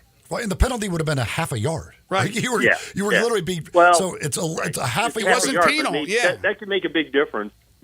So can 11th player. Yeah, I agree. I would take my chances with half a yard and 11 players. Yes. That would be my choice. I think every coach in America should say, okay, I would rather have 11 guys stopping them from going a half a yard than 10 stopping them going the extra half yard. I'm just surprised that Marcus Freeman just didn't say, hey, look, we screwed up, man. We need to have 11th player out there. We did not have 11 players. That will be fixed. Instead, he doubled down on the whole cockamamie thing that you just talked about. Yeah, no, that's That's a coaching mistake. There's just no way around it. It's a coaching mistake. But with and whatever he said, what he said he did, right? The deciding on versus this, also a coaching mistake. Yes, I mean, no question. It's just a different coaching. He's admitting to a different coaching mistake. It's still a coaching mistake. It was a serious because with first of all, you did it for 2 plays. You didn't even realize after the first one, which you could have had plenty of time to get the guy out there. You still didn't realize it. Then when you do realize it, you decide, no, we don't even want the 11th guy because we don't want to take the penalty. It is a series of coaching blunders in a huge game at a huge moment. I mean, Ohio State didn't realize it either, the first play, because they threw a pass into where they had 3 receivers. And then the second play, I think they did realize it because they lined up everybody to one side and, emptied the Notre Dame defense on the left, and then they ran that way. Mm-hmm. Well, you know what? If Notre Dame, or rather if Ohio State wasn't able to score on that last play with 11 players compared to Notre Dame's 10, then I guess what Lou Holtz said maybe had more credence. Sure. Yeah, they are soft. They couldn't even score on Notre Dame with 10 players. What is going? Is Lou just losing his mind at that ripe old age of 85 or whatever he is? Yeah, 83, something like that. Yeah, I mean, come on. And then Ryan Day coming back at him. Leave the poor guy alone. Yeah, I wouldn't give Lou Holtz the time of day, but Ryan Day has been getting attacked from all sides, in part because he can't beat Michigan. So he finally got a big win, and probably had some pent-up frustration. He decided to let go. You wouldn't give him time of day or day's time. Yep. But Ohio State, I wouldn't look. You're right. Ryan Day hasn't gotten it done yet. They got to figure out a way to beat their rival, and Michigan's really good. And I'm on the criticize Ryan Day bandwagon. I think part of Ohio State's problem in these bigger games is him, and I think last year in particular. The game at Ohio State, Jim Harbaugh is going for it. He's coaching to win, and Ryan Day was coaching not to lose. Right, and that's. But it has nothing to do with softness. It's coaching terminology. That's soft. Oh, that's okay. Soft coaching. That's soft coaching. But he didn't mean that, play. Right? What's that? Holtz didn't mean that. He meant the team was soft. I don't know what Holtz means. I'm not even sure he speaks English. I don't know if he knows what it means, but they're not soft. It's not. That's a physical team. Ryan Ohio Day's State. done all right at Ohio State, and he was a field goal away from beating Georgia last year. Yes, but you got to beat Michigan. You know he has that. beat Michigan. I know, but the last few years he hasn't. It's what have you done for me lately? What have you done for me lately? It's always been that. But the big games that Ohio State plays, for the most part, they're coming up short. But I'm not counting them out this year. Last few years. I'm not counting them out this year. I think they very much. They've got too much talent to count them out. I know. They very much could beat Michigan. They've got more talent on the roster than everyone, with the possible exception of Georgia and Alabama. Those are the 3 schools that recruit at the very top almost every year. So Ohio State's problem is never talent on the field. Right. What about Penn State? How good are they? Could they put a wrench in that whole Michigan-Ohio State love affair? Yeah, I've been saying that from the beginning, that Penn State's good enough. If they get good play from their young quarterback, their defense is good enough, their skill position guys are good enough. It was really just, is Drew Aller going to be ready for this? Iowa's not. The Iowa defense is a pretty good test, but when your defense is only giving them 33 snaps of the ball or whatever it was, that Iowa defense just wore down in that game. Right. And, you got to give Penn State a lot of credit. The Iowa offense is so bad. Brian Ferrett's the drive for 325, right? Exactly. Yeah. Yeah, or 300 if they don't make a bowl game. That's why I can't put much credence into destroying Iowa. I expect Penn State to do that. I just want to see what they'll do against the big boys. I didn't think it'd be 31-0. I thought it might be 21-0. I thought the Iowa defense would hold up more, but their offense was so bad that the defense was always on the field.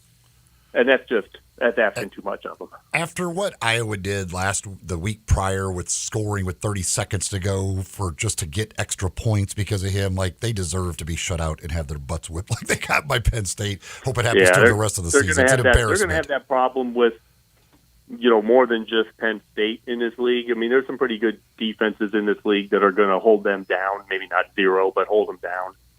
Brian Ferentz is going to keep his job if the defense scores enough to make up for the fact that the offense just can't function. On the Notre Dame front, they now go to Duke. Is this an awakening for Duke, or do we think Duke might be pretty good? Duke probably is pretty good. I don't know what the line is on this game. I would imagine Notre Dame is favored, but Duke's a good team, and they've shown it already this season. So, Notre Dame has to go in ready to play, and their season is now on the line. I mean, Notre Dame doesn't play for a conference championship. So for them, it's always the national championship, and you've got to make the playoffs to get to play for the national championship. 11-1 Notre Dame is not a sure thing for the college football playoff. 10-2 Notre Dame is definitely not making the college football playoff. So their margin for error is pretty much gone now, and they've got to win at Duke. They've got to beat Clemson. That's also a road game. They get USC at home. So they've got some challenges coming up, and they've got to show up for all of them now, because if they want to be a playoff team, their margin for error is gone. Notre Dame is a 5.5-point favorite. Okay. Over Duke, 5.5. That sounds reasonable. All right, Jerry, final thing. You got 30 seconds to vent on your Cubs from last night. Eli opened the show, and he vented. You can vent if you want.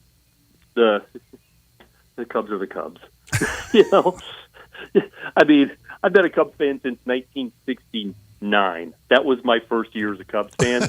All Cubs fans remember what happened that year. I've been calloused between Cubs and Purdue and the Bears. Yeah, I've got so many calluses that stuff like that I expect to happen because that's what happens. If you're a Cubs fan, that's what happens to you. So 2016 was a payback for a lot of stuff. But yeah, it'll be another 100 years. Fair enough. Probably. Fair enough. He's Jerry Palm. Check him out at CBS Sports, CBSSports.com. Get his latest bowl projections. Follow him on Twitter at JPPalmCBS. Catch him every Wednesday right here on Sports 56 mornings during both the college football and the college basketball seasons. Thanks, JP. We'll talk to you next week. All right, thanks. Corky's Ribs and Barbecue. Been around Memphis for 40 years. You can dine in at any of their 4 restaurants. You can have that food delivered by any of the services to your home or office. Drive-through, carry out, no contact delivery, and they will cater any event, no matter how small, how large. Starts you out as low as just $8.99 per person. They have lunch specials every single day. Also, when you head on over there for lunch or dinner today, you get yourself an entree. Pick up a third of a rack of ribs for just $6.99 when you purchase that entree. Party pack starting at just $7.49.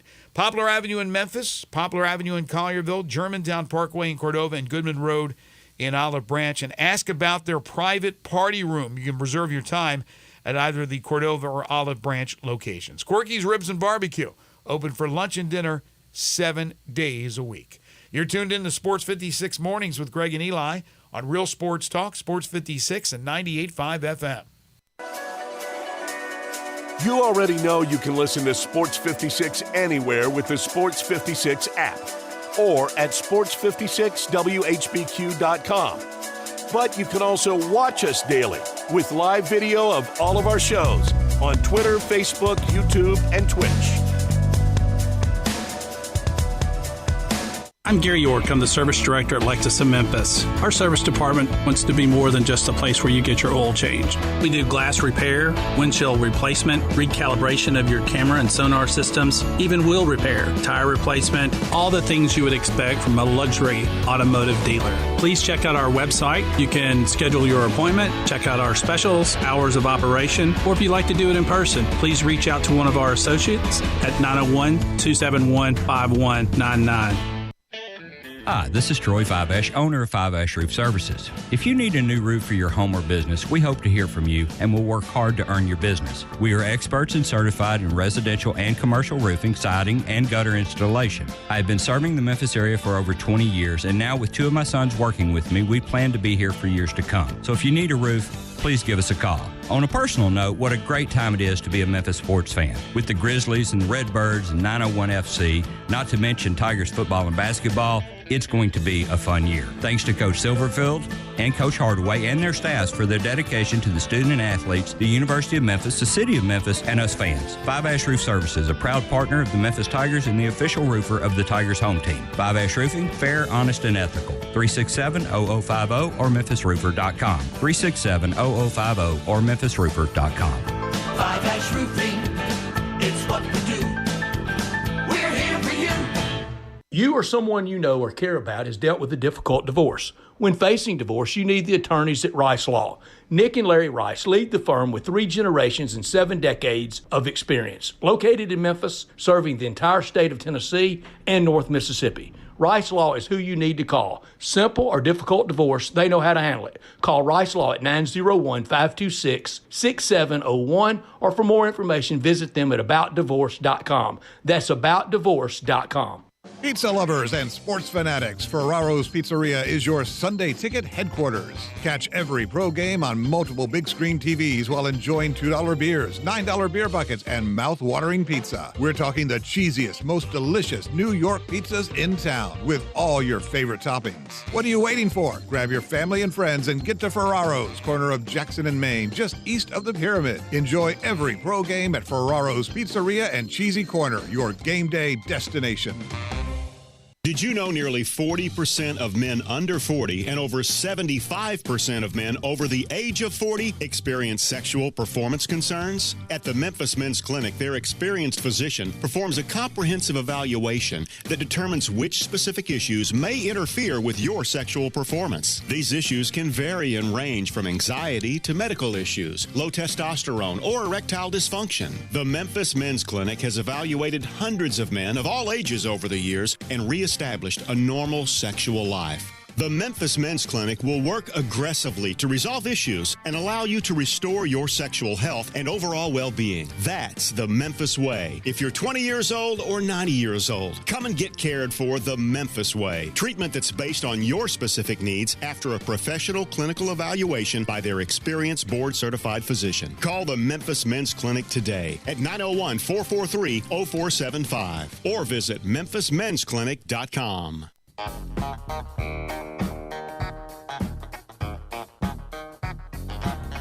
Now back to Sports 56 Mornings on Sports 56 and 98.5 FM.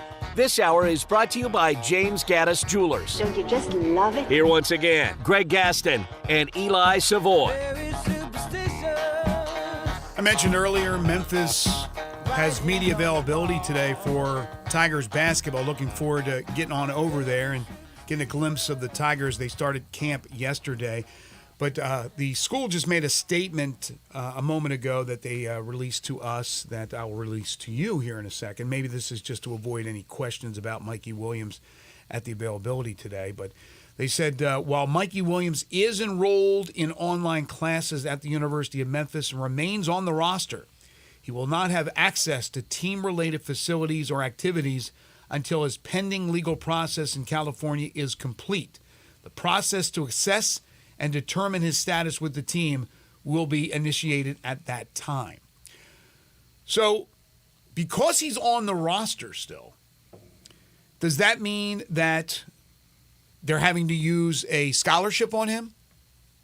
I would assume, right? I'm guessing he could pay for his own classes, but I'm assuming he's probably not. Yeah, so I wonder where they are as far as the scholarships are concerned with many players that they have. If of course, there's a couple of walk-ons. I understand that. But if it's evened out where they've used all their scholarships on all the players they have on the roster, or they had to maneuver a little bit. And, of course, it's always interesting when you have two sons of Penny playing on the team. You could always manipulate a little bit if you have to. But, again, this is Mikey Williams. There's the statement from the university. I will be shocked if he plays. Now, if they end up going to court and they don't get anything thrown out, or they settle, and let's say he's found innocent, right? You're innocent till proven guilty. He's taking classes, maybe not for this semester, but I guess would be available for the second semester. So that's always a possibility. He ain't going to be found not guilty by that second semester. The court process ain't that quick. was a preliminary hearing in You're October. entitled to a speedy trial, Mr. Savoy. You're going to make a preliminary hearing in October. You're not going to be done by the semester. Yeah, I think it's an impossibility. But again, they're not throwing the guy under the bus. They're holding to this statement that he is still part of the team as of now. Again, with DeAndre Williams, it's all about the NCAA and whether or not they will approve his appeal. But right now, if you look at the track record over the last 3-4 months, the NCAA has just about turned down every one of those appeals in different circumstances with those appeals. Of course, his is unusual. It happened at the beginning of his career where he wasn't able to play, and then once he transferred to Memphis, played out through his eligibility, but trying to seek that one other year that he didn't get at the beginning of his collegiate career at Evansville. By the way, I wish I would have went to. I wish I was going to college these days where you could just sit at home and take your classes. Oh, don't get me started about that. I've gone on rampages before about that. Mikey's got a pretty nice home. He's got a pretty nice classroom. Can't you look up all the answers on the internet? You're at home, nobody sees you. You can. Right? Here you go. There's your answers. Yeah, I got to think that getting a degree, going to school, all that stuff is much easier today. Get off my lawn. If all I had to do was like wake up and get on a computer, I would not have missed nearly as many classes as I did in college. Still may not have learned a whole lot, but I would not have missed nearly as many classes as I did in college if all I had to do was wake up and turn a computer on. Dan Wolkin, responding to the statement I just read on Twitter, said, looks like Memphis is bending over backwards to keep the door open for a highly rated recruit facing a serious gun charge to join the team. That's exactly what they're doing. I mean, let's not mince words here. They are not throwing the guy under the bus. I guess the whole innocent until proven guilty. But you can only go so far in backing somebody, and they continue to do so. It's interesting. I mean, there's a lot of schools, I think, that would have cut ties. They would have severed ties with this recruit. But Penny is loyal I really to anything. don't understand why loyal he's to anything. doing it. I'm surprised he's taking even online classes. That surprises me. Is he actually taking the classes? I mean, he's taking online classes, but is he doing the work? Maybe he is. Maybe the kid's like brilliant. I don't know. He's not real smart in what he got himself into the situation he did. I mean, I'm just surprised he wouldn't at this point just say, you know what, I'm not going to worry about it. I'll enter the draft after the year and move along with my life. But he's not. He's a highly recruited. He's a highly rated recruit. There's no question about it. But I don't think this guy is some can't miss NBA player. I mean, he needs to go out there and play college ball. He doesn't, but he doesn't. I mean, that's like, so what? Like, move along. Like, I would say, especially most kids in his situation would have moved along at this point. Yeah, but what do you mean, so what? I mean, I think the ultimate goal is to play in the NBA. And to play in the NBA, this guy needs more seasoning.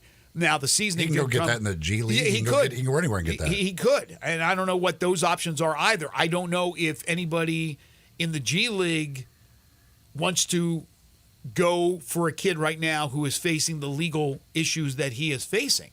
It's very rare for a school to back an athlete like this and give them the benefit of the doubt. It's very, very unusual. But again, the statements out there, I knew it would cause a kind of a firestorm, but I don't think it's any breaking news. We know that they're supporting him.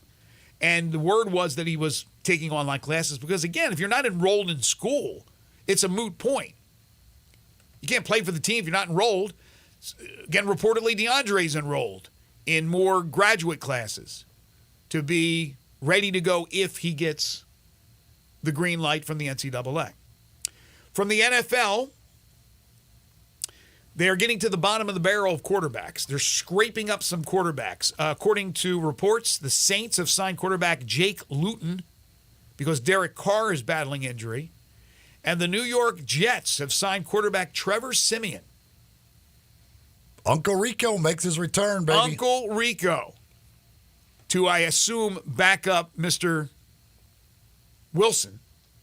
But who knows? Probably be in there as sooner than we think. They got some issues. They're But again, I don't.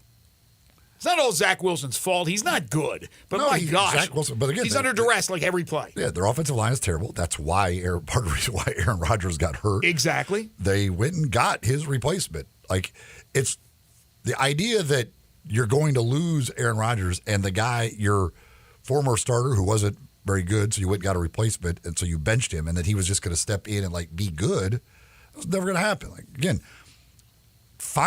tell me the NFL teams who can lose their starting quarterback and be good. It's hard. It's Extremely really hard. Extremely hard. Did you see the story that there was a report that Colin Kaepernick's people had contacted the Jets? Colin Kaepernick wrote a letter to them. Oh, it was so Colin himself. Here's the thing with Kaepernick. I think we're beyond the whole issues that really blackballed him from the league, right? Not standing for the flag, all that stuff like that. But he hasn't played forever. He has not played. It looks like he's in good shape from a physical standpoint. I don't know why Kaepernick. I guess he's too proud because he thinks he's an NFL starting quarterback, let alone a backup quarterback. But I don't know why he didn't do some things like jump in the XFL or USFL or Canadian football and stay sharp. And if he went out there and looked really, really good, because I'm sure those teams were willing to take him, everything has died down, I think, as far as the politicized part of it, then Kaepernick maybe would find a home. But now I don't think an NFL team is saying no to him because what he brings to the table, the publicity. I think it's because they're looking at the guy going, there's no way after how many years has it been? 6, 5? That he hasn't played, that he can play. But I think if he had gone out there and played in a lesser league, but I think that's where his pride comes in, that he could have proved himself. He asked the Jets for a spot on the practice squad. So just sign me to your practice squad. You get a chance to see what I am, and I can help your team prepare for some of the quarterbacks, the mobile quarterbacks of the league. Yeah, but you're taking away a spot from another position that's guys that have earned their way already on the practice squad. It's tough to do that. But he's probably right. Practice squad on the Jets means within 2 weeks he'd probably be in there as a starting quarterback because of the attrition rate of quarterbacks with the New York Jets. All right, we need to take a timeout. When we come back, hour number 3, it's here. Ready or not, the NBA starts next week with camps. We'll talk to DeMichael Cole about the Grizzlies at 9:05, and then at about 9:30, 5 favorite things, your 5 favorite song titles of all time. Your 5 favorite song titles of all time. This is Sports 56 Mornings with Greg and Eli on Real Sports Talk, Sports 56 and 98.5 FM.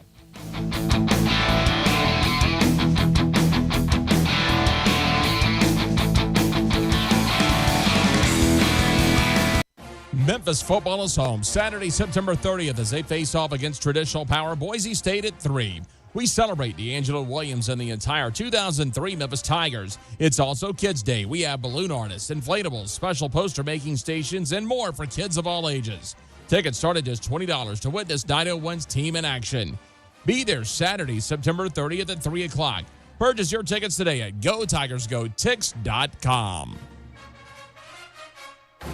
Ready for a new ride? We got it covered at Gossett Kia on the Pike. 41 MPG Highway, we got it with 2023 Kia Forte LXS. $229 a month, $29.99 to its signing. Get some EV action in 2023 Nero EV Wind SUV. 253 miles of EPA estimated range, $269 a month, $49.99 to its signing. Plus, check out 2023 Kia EV6 Wind. Get up to 134 city, 101 highway MPGE, $399 a month, $49.99 to its signing. And Gossett will include a free charger with your EV purchase, all 36-month leases, plus Kia's 10-year, 100,000-mile powertrain limited warranty. Ask for Bobby J. He's ready to put you in a new Kia today. Gossett Kia, 1900 Covington Pike, or online, KiaCovingtonPike.com. If you want it, we got it at Gossett Motor Cars. All 36 months, 650 acquisition fee, Forte LSX, PE 678605, MSRP 21610, Nero P507859, MSRP 41090, EV6 P5610964, MSRP 49687, includes all rebates and incentives, must finance through Hyundai, excludes tax, title, and license. See dealer for complete details. Offer valid through 10/2/2023 with approved credit, dealer stock only.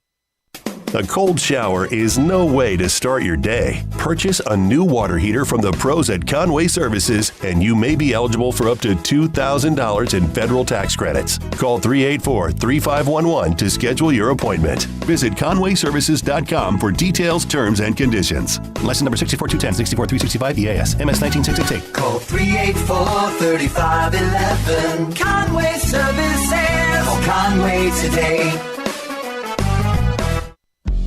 Purple Wave Auction understands that it takes the right equipment to maximize profits in the field. That equipment is up for auction every week at purplewave.com. Bid on hundreds of items from John Deere, Kubota, Case IH, and more. Our marketplace transparency makes bidding on those tractors, balers, and sprayers safe and easy. Equipment sells to the highest bidder regardless of price. Get started now at purplewave.com. Purple Wave Auction. Straight, simple, sold.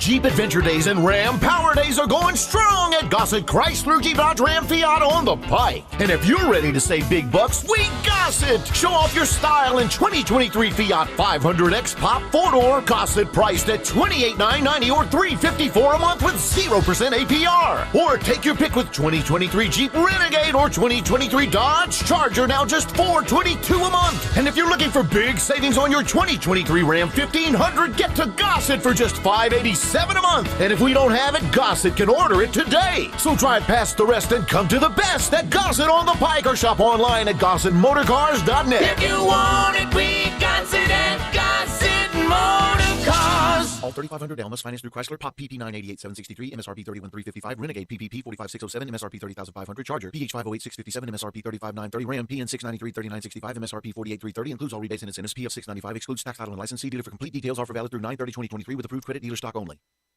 We are Sports 56, WHBQ Memphis, and W253DF Memphis. Flynn Broadcasting Stations. Sports 56 traffic.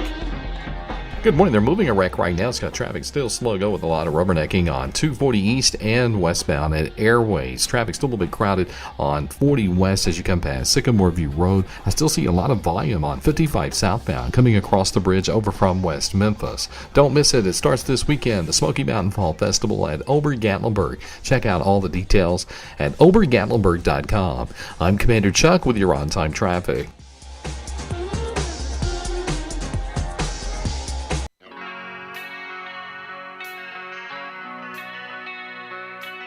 Now back to Sports 56 Mornings on Sports 56 and 98.5 FM. This hour is brought to you by Acura of Memphis. Power is everything. Here once again, Greg Gaston and Eli Savoy.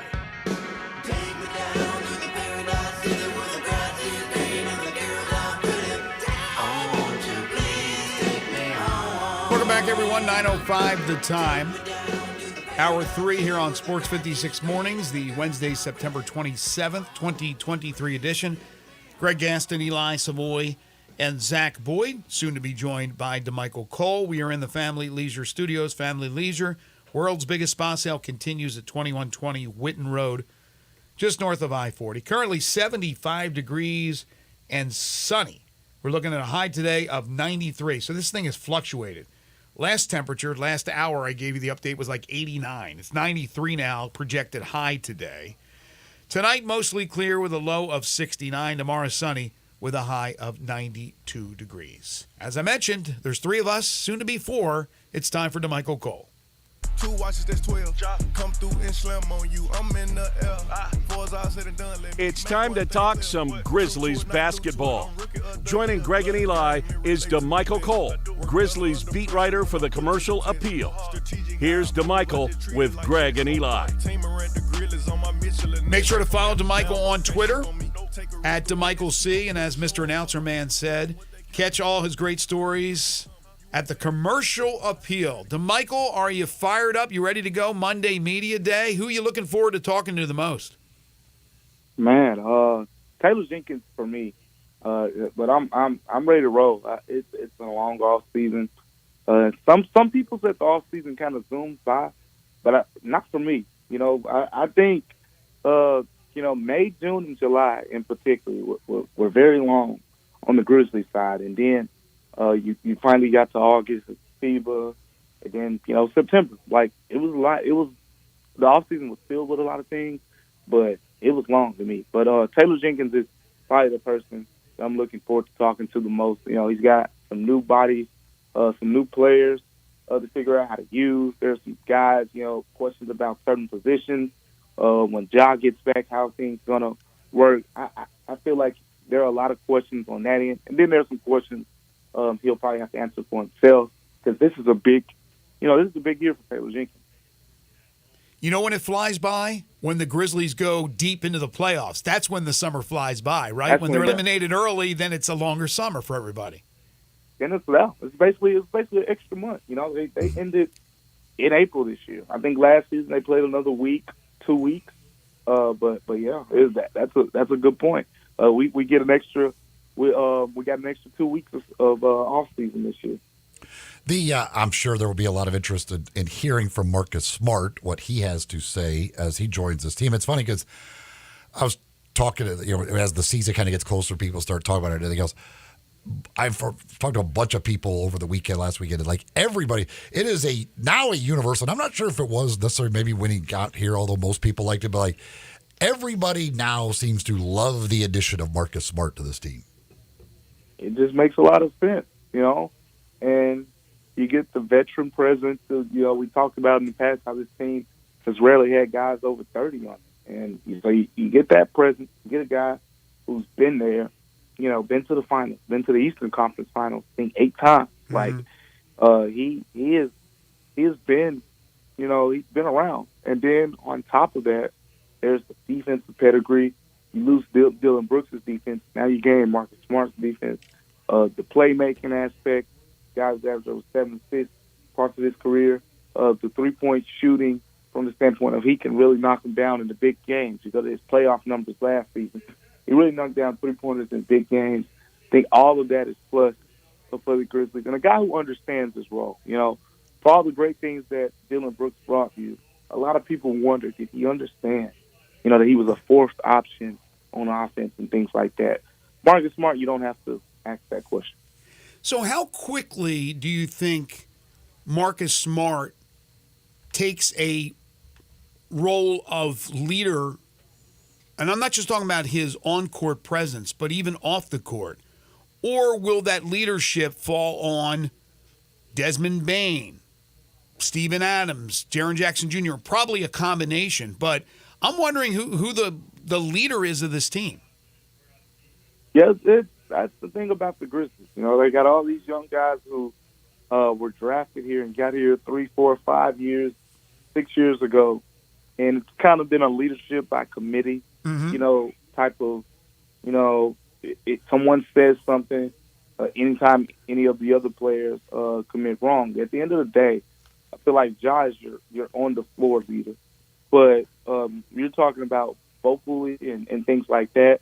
I think eventually Marcus Smart, maybe halfway through the season or as he gets to play more, he will become that guy. Desmond Bane is definitely going to become that guy too. Those are the two guys that I look to the most for that category. Steven Adams is always really good at speaking up vocally as well, but those two, I think, can stand out in that area. For Marcus Smart, I remember last season, I had a conversation with Danny Green at one point. This is after he left the Grizzlies and after John Morant's second incident. And I was asking him, we were just, asking him about did he feel like in his time with the Grizzlies, he was able to connect with them and get through them in certain ways. He's kind of a veteran guy. And he basically told me, he wanted to, but he didn't have enough time. Mm-hmm. He didn't have enough time to really personally learn those guys. He said it would have came off kind of, weird if as soon as you get to know guys, you come off and you're asking all the personal questions. Like, you got to get to know each other through the basketball side, and then you can kind of open the door for the personal side where guys, have that comfort with you. So I think it's going to be the same with Marcus Smart. There's going to be some time where guys need to develop those personal relationships with him, and then he can become, one of those leaders for this team.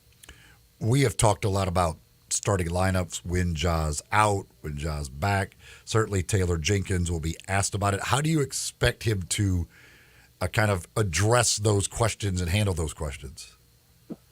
Well, how do I expect him to handle it? Taylor Jenkins, he's a pretty good dancer.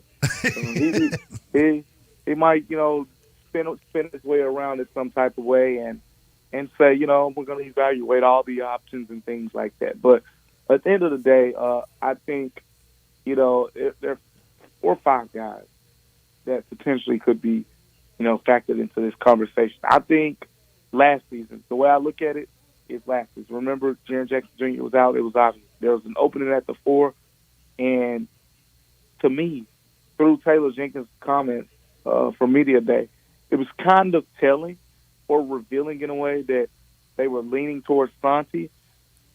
But then, as you know, Zach Kleiman talked high on Santi, Taylor talked high on Santi, and then a couple more things were said in the preseason on Santi. And it was like, okay, kind of clear that they're leaning towards Santi. So, I think you got to look for which guy is he really going to probably lean towards. I'm thinking John Conchar, Luke Kennard, Zay Williams, David Roddy, Jake LaRavia. Those are the 5 names that you got to think about in this conversation. But which of those guys is he really going to kind of, unprovoked kind of bring up and talk up in a way?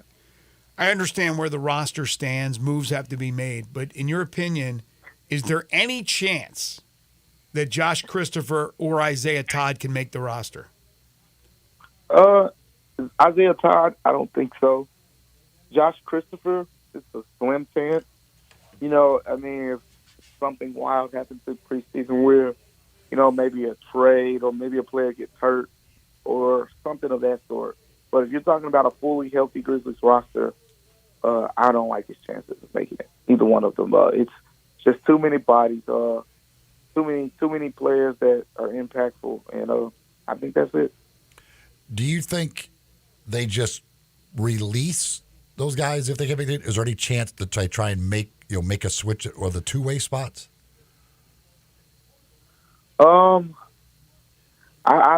It's tough because you got 3 two-way spots filled right now, and I think they like Vince Williams, for one of those spots. They're definitely not letting go of T.J. Jackson. For the other, Jacob Gilliard is probably the one spot that you can kind of question a little bit, but still, he's a guy that's been around. He formed a really good relationship with those players, and it's the third two-way spot. So I don't know how much flexibility they're looking for out of that spot either. So I'm not expecting them to make too much movement, on the two-way side. Do you expect Zach Kleiman to have any more information, or even Taylor Jenkins on Monday, about what Ja can and cannot do? Kind of tough to say because right now, this is a league decision. This isn't the Grizzlies kind of leading, the operation here. The league is fully in charge of when Ja's going to be able to be back around the team and anything of that sort. Right now, it sounds like he's still, not able to be able around the team in any form or fashion when it comes to team-related events. Now, if the guys are saying, hey, let's go work out at Carterville High School or Christian Brothers or something like that, and Ja goes work out with them, that has nothing to do with, NBA team-related activities. But when you're going to a FedEx Forum and the Grizzlies are having practice or the Grizzlies are doing a community service event or something, Ja is not able to go to those. And I think that's still the case. Once that's no longer the case, we'll know. And at that point in time, Ja will be able to be allowed to be around the team. As I've said pretty much since the beginning, it will happen before, the end of the 25-game suspension. And I think everyone can expect at some point the league will allow Ja to get back because I think you can expect him to play in that 26th game. And for that to happen, he'll have to be back in enough time where he can ramp up, practice with the guys, and kind of do some, behind-the-scenes work, as you will. It's a little weird that there's not, dead set, rules. This is the rules, or this is in this situation, here's what the rules are of when you can do this and what you can't do. It's kind of like they're just, we'll kind of wait and see. Yeah, I think they're trying to keep that, under the wraps because they don't want, I guess people to really the league wants to just have full control of the situation. I think they don't want people's interpretation of certain rules to be different. And if Ja, goes to a party or something. They say, oh, well, he went to a party. Here it says he can't be out past a certain time. Just like, for example, like I feel like there's probably there's some leeway within it, and the league probably doesn't want to, mess that situation up. With camp opening up next week, things continue to heat up now as we're getting closer on the Dame Lillard front. Do you expect Dame Lillard to be dealt by the start of camp, or will he open up with Portland? Man, I think he's going to open camp with Portland. I really do. It's tough for them to let him go right now. I mean, everyone knows, where they want him to go. Everyone knows that, where he wants to go. But at the same time, Portland doesn't have to just, say, hey, if that's what you want, we're going to make it happen. Portland doesn't have to do that.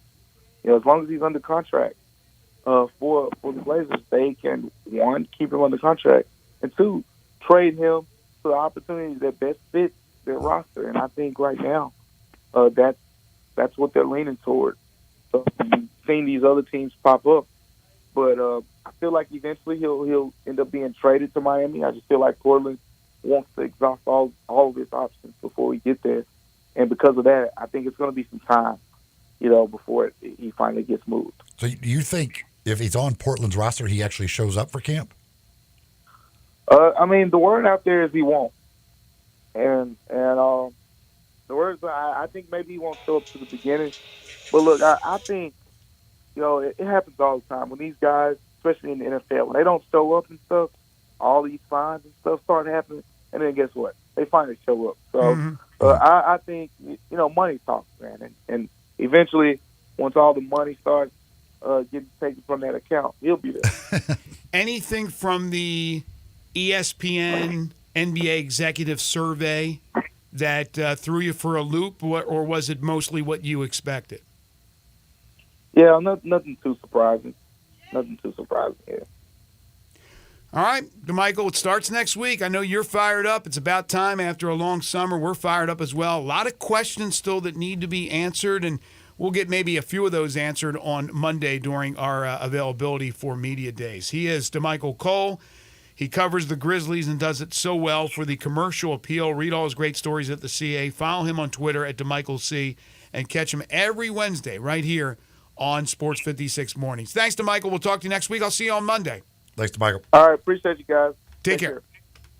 East Coast Wings and Grill, the place to go to watch all of the games, whether it's the baseball games this week for the final week of the regular season, of course, all the football from NFL, college football, of course, when the Grizzlies get going, the Tigers get going, basketball side of things.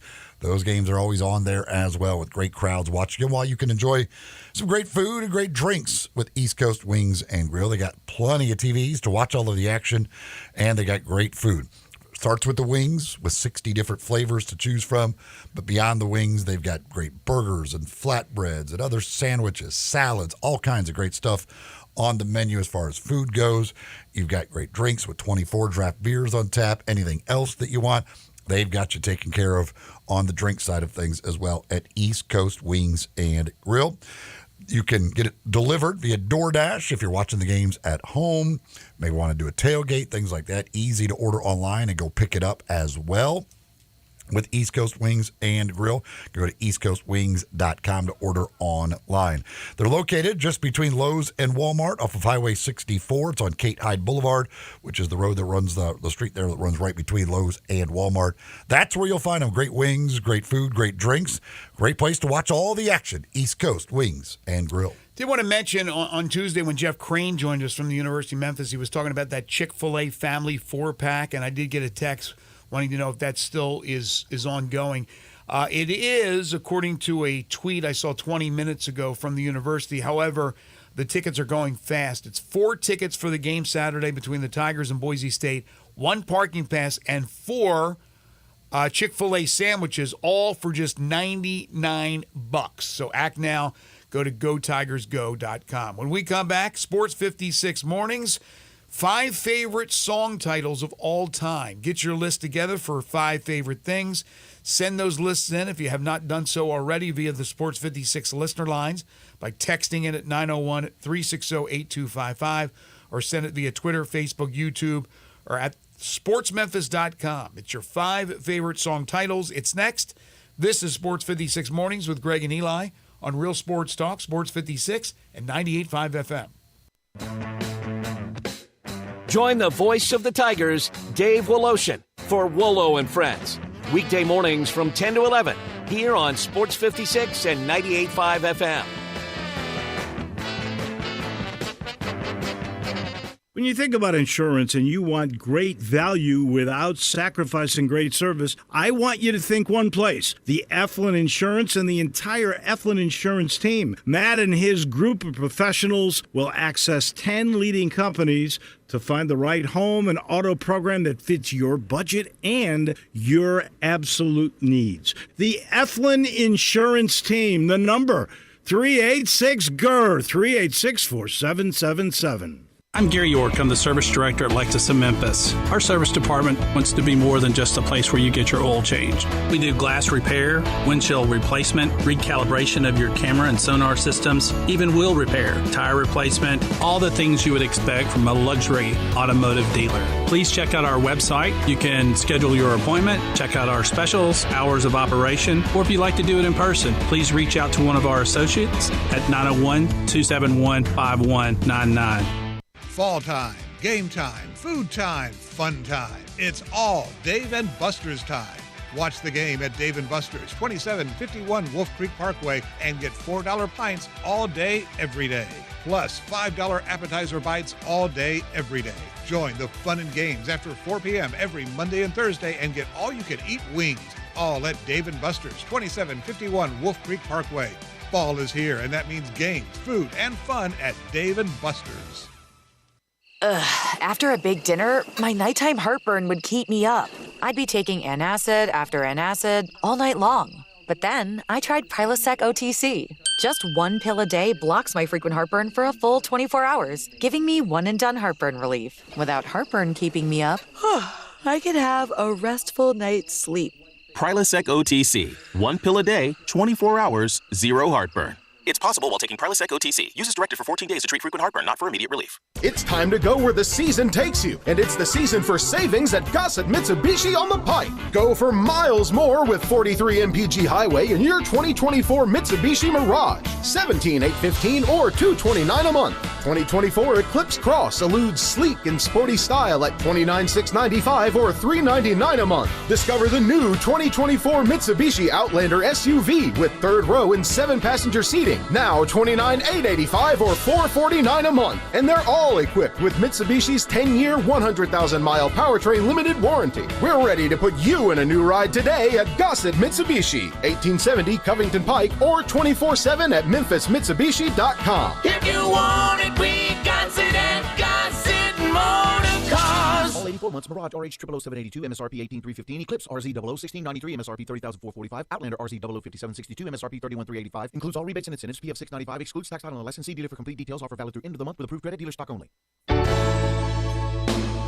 Listen each and every Sunday morning at 10 a.m. and join Ottawild Presbyterian Church for worship.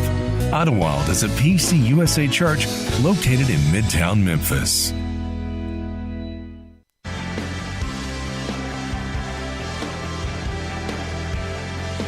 Now back to Sports 56 Mornings on Sports 56 and 98.5 FM. This hour is brought to you by Acura of Memphis. Witness the power. Here once again, Greg Gaston and Eli Savoy. This hour is indeed brought to you by Acura Memphis, Ridgeway 385, online AcuraofMemphis.com. You can go to the website, get a lot of information there on all the different models of Acura, plus things like your trade-in value on your current vehicle. You could get the inventory of pre-owned vehicles that they've got right now, including those certified pre-owned Acura special deals they've got going on, whether it be financing, maybe lease options, things like that. But also, of course, you want to go by in person. It's always a great experience when you go see them at Acura Memphis, take a test drive of one of those beautiful automobiles, deal with the great folks at Acura Memphis. They are out there to make sure it's a great experience every single time you go see them. Maybe if you're just going for service on your vehicle, it's going to be a great experience. A great service department will take care of you at Acura of Memphis. Billy Lucci, the executive editor of Lucci. TexAgs.com. Hey, Billy Lucci. He was nominated for a bunch of daytime Emmys. Could never win, right? That's true. Old Billy Susan Lucci. He says on Twitter, he reports that this is not good news for Texas A&M. Per everything I've heard since yesterday and from sources very close to the situation, quarterback Connor Wegman's foot injury is in fact a season ender for the emerging SEC star. Weight-bearing bone, roughly a 3.5-month recovery. Again, according to the guy who co-owns and runs TexAgs.com. It's a good thing they have. Isn't every bone Max in your Johnson foot weight-bearing? You would think so. See, my foot. All my weight is above it. And there's a lot of small bones in that foot, too. But I would imagine that there are some that you probably can still play on that break. But, man, oh, man. Good thing, again, Max Johnson is a very capable quarterback to take over if this report is indeed true. Well, time now for 5 favorite things. I'm Bob. I like a number that's easy to count to. That's why I really appreciate the number 5. You just go 1, 2, 3, 4, and there you are at 5. 1, 2, 3, 4, 5. I got 5 on it. 5. Now you may notice that if you multiply 5 by an even number, your product will end in 0. And if you multiply 5 by an odd number, your product will end in 5. 5 favorite things. This week's topic is a fun one. It is a G-rated show. Let's try to keep it that way. Now, if you send in one with some expletives, we'll just we'll skip the expletives, but we'll get the gist of it. There are some crazy lyrics out there, but there's also some crazy song titles, and that's what we're asking for. Your 5 favorite song titles. If you haven't sent your list in, please do so, and if you can, try to number them for us: 5 to 1, 1 to 5. 901-360-8255. That's pretty simple. That's the Sports 56 listener line, so you can text in at 901-360-8255 or send it via Twitter, Facebook, YouTube, or at sportsmemphis.com. Your 5 favorite song titles. So many to choose from. Let's go with Zach Boyd first. Then we'll go Eli, then myself, and then we'll get to our listeners. Zach, fun category. Yeah, fun one. I had to sit and kind of think about it for a moment because I wanted to be funny with mine. I don't want to just pick the stereo like this is my favorite songs as my song title. Exactly. Should not be your favorite song. They could be inspirational titles. They could mean something special to you, but could be artists you love, but maybe not their favorite songs. Okay. There's also a lot of fun titles out there. Right. So here's my 5 favorite. No honorable mention. We're just going straight into it. Number 5. Heebie-Jeebies by Anime and Kalani. Heebie-Jeebies? I got the heebie-jeebies, yeah. Yeah. I like that. Just kind of test the waters here. Number 4, Unfollow Me by Toby Nwigwe and Zacardi Cortez. Okay. That's something that would not have been released in the 50s or 60s. No. They wouldn't know what unfollow meant. Yeah, but you got to listen to the song. This was amazing, though. It's an amazing song. Although Genesis had a great song, one of my favorites, called Follow You, Follow Me, but I don't think they were talking about social media. Number 3, Veg Out, Wasting Time. Veg Out. Veg Out. By who? La Freak. By La Masego. Chic. Veg Out. Masego? Yes. Okay. So you get the wordplay, veg out, wasting time, and the seasoning time, Right. Yeah. Okay. Plus you're a vegetarian. It's perfect There for you go. Number 2, Laugh Now, Cry Later, Drake. Okay. And then number 1, Try Jesus, Toby Nwigwe. So he's been mentioned twice. There you go. Those 2 are my favorite. All right. On my list. All right. I do have an honorable mention. Honorable mention goes to Itsy Bitsy Teeny Weeny Yellow Polka Dot Bikini. That's a good one. By Brian Hyland. Number 5, Travis Tritt's Here's a Quarter, Call Someone Who Cares. Okay. Number 4, George Thorogood's One Bourbon, one scotch, one beer. I knew that would be on your list, so I purposely didn't put it on mine. Number 3, this one from Conway Twitty and Loretta Lynn. You're the reason our kids are so ugly. It's a great title for a song. I mean, sound more like it's direct to the point. It's right to the point. It leaves nothing to the imagination. You're the reason our kids are so ugly. And let's be honest, it could have went either way with that one. Loretta Lynn, not the prettiest of women, but Conway Twitty, not the handsomest of men. Number 2, the Jerry Reed classic. She got the gold mine, I got the shaft. And number 1, kind of a motto, a badge of honor, from Billy Currington, pretty good at drinking beer. There you go. Good list. I don't know if mine are so much funny. I think maybe one's a little bit funny, but they're unusual. But they're known. They're known songs, so people will know what I'm talking about here. Let me give you an honorable mention. Honorable mention. Simon and Garfunkel, Bridge Over Troubled Water. Always loved the title of that one. Number 5, Ted Nugent, Cat Scratch Fever. Number 4, Video Killed the Radio Star by the Bungles. Buggles, not the Bungles. The Buggles, excuse me. Number 3. You bungled it. I bungled it. I did. First video ever played on MTV. That's right. Number 3, Obla Dee Obla Da by the Beatles. Number 2, The Weather Is Here, I Wish You Were Beautiful by Jimmy Buffett. The weather is here, I wish you were beautiful. The weather is here, I wish you were beautiful. Jimmy Buffett. And number 1, Only the Good Die Young, Billy Joel. I don't believe that's true. That's not true. That's not true. Because I'm now 62 soon, and I'm a good guy. Well, what's dying young? I'm not young. What's dying young? It's probably changed, right, over the years. I would say 45 and under. 45 and under is young. Yeah, I think it's older than that. Yeah. Where you go, 55? Dying young today. People are living. Life expectancy is still only old. about.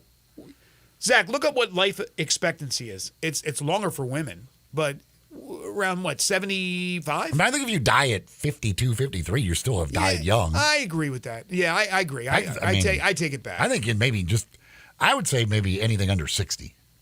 I think you've died young at that point. But my point is, because a lot of people are living. I'm in the old category now. 25, 30 years longer than that. They're living 25, 30 years longer than they were when they were cavemen, but it's still only about 70. Life expectancy around 73, something like that. 74. For women, it's 79. 79. For men, Way it's up. 73. Yeah, there you go. 73 for men. They get you right where right when you get to hey, Social Security, dead. There you go. All right, John. Honorable mention to The Piano Has Been Drinking by Tom Waits. Number 5, 1 bourbon, 1 scotch, 1 beer. Number 4, There's a Tear in My Beer. Number 3, Whiskey Bent and Hellbound. That's a good one. Number 2, this one I considered very much. There was a couple that, so many that could have very well made my list. Number 2, Papa Top Again. And number 1, Stairway to Heaven. Papa Top Again and 5 O'Clock Somewhere came really close to making my list. Marie, number 5, Wildfire. Who sings Wildfire? Michael Martin Murphy? I know that song. That was about the horse. Was it? Wildfire. Unless there's another Wildfire song, which it could be. Michael Martin Murphy. Number 4, Dark Side of the Moon. Good one. Good one. Real good one. Number 3, Holding Back the Years by Simply Red. Simply Red, yeah. Number 2, Carry On, My Wayward Son. Nice. Kansas. And number 1, Stranglehold. Who sings that? Stranglehold is, I know that song. Stranglehold. That is Ted Nugent. Oh, okay. Yeah. I had Cat Scratch Fever on my list. Where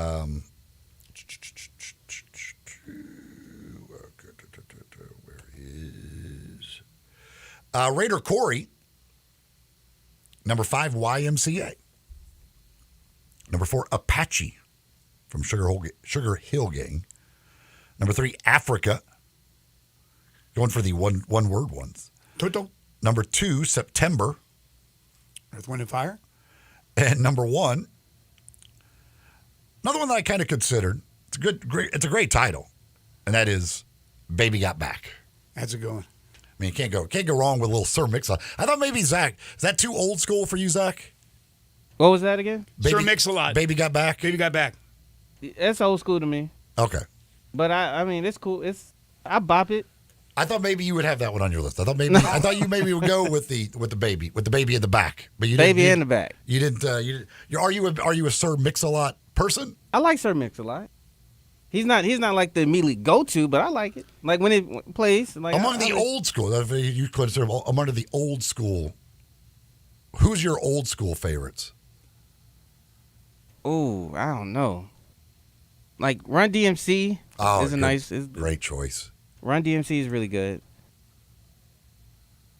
I throw in Sir Mix-a-Lot because of Baby Got Back, but like I said, I'm not too deep into old school rap. But is there another? Yeah, I think those are only two. What other song does Sir Mix-a-Lot have?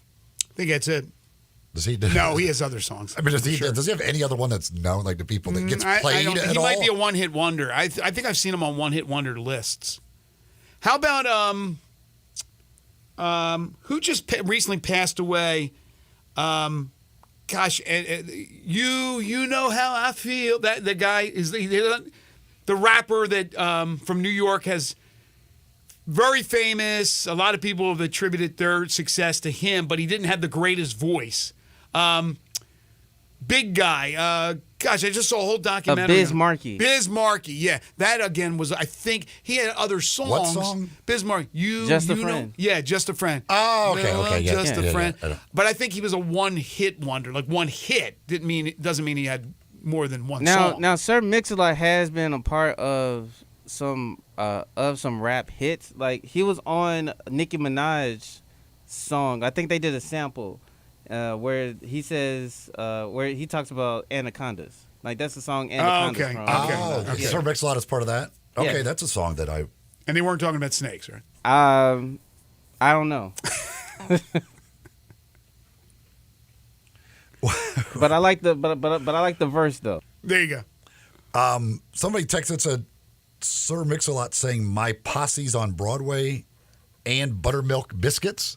Yeah. Are both good titles. Are those songs I'm supposed to recognize, or are they just throwing those titles out there? Well, they're good titles. I mean, they're great titles, but is that should I recognize Buttermilk Biscuits as a song? I was not born in '88, so it's as a breakfast item. Yes, you should know that. I'm afraid to have you play a little bit of it because I don't know that we probably need to. I'm afraid I don't know where those could be going, so I don't know what we're referring to when we're saying Buttermilk Biscuits there. So I'm a little cautious of playing that.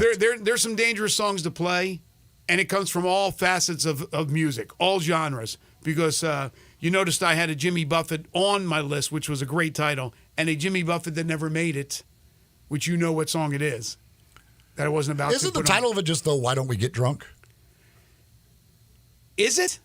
I thought the title was only "Why Don't We Get Drunk." Yeah, maybe you're right. I don't know for sure. I don't know what the official. I never knew what the title of that song was. Because I thought of it, but I've always thought of it as that was the title. Is "Why Don't We Get Drunk," which is also a great title. But I don't think the other part of that is actually in the title of the song. You but may be right. But I'm not positive on that. Yeah. Because I used to have the Jimmy Buffett greatest hit CD. Right.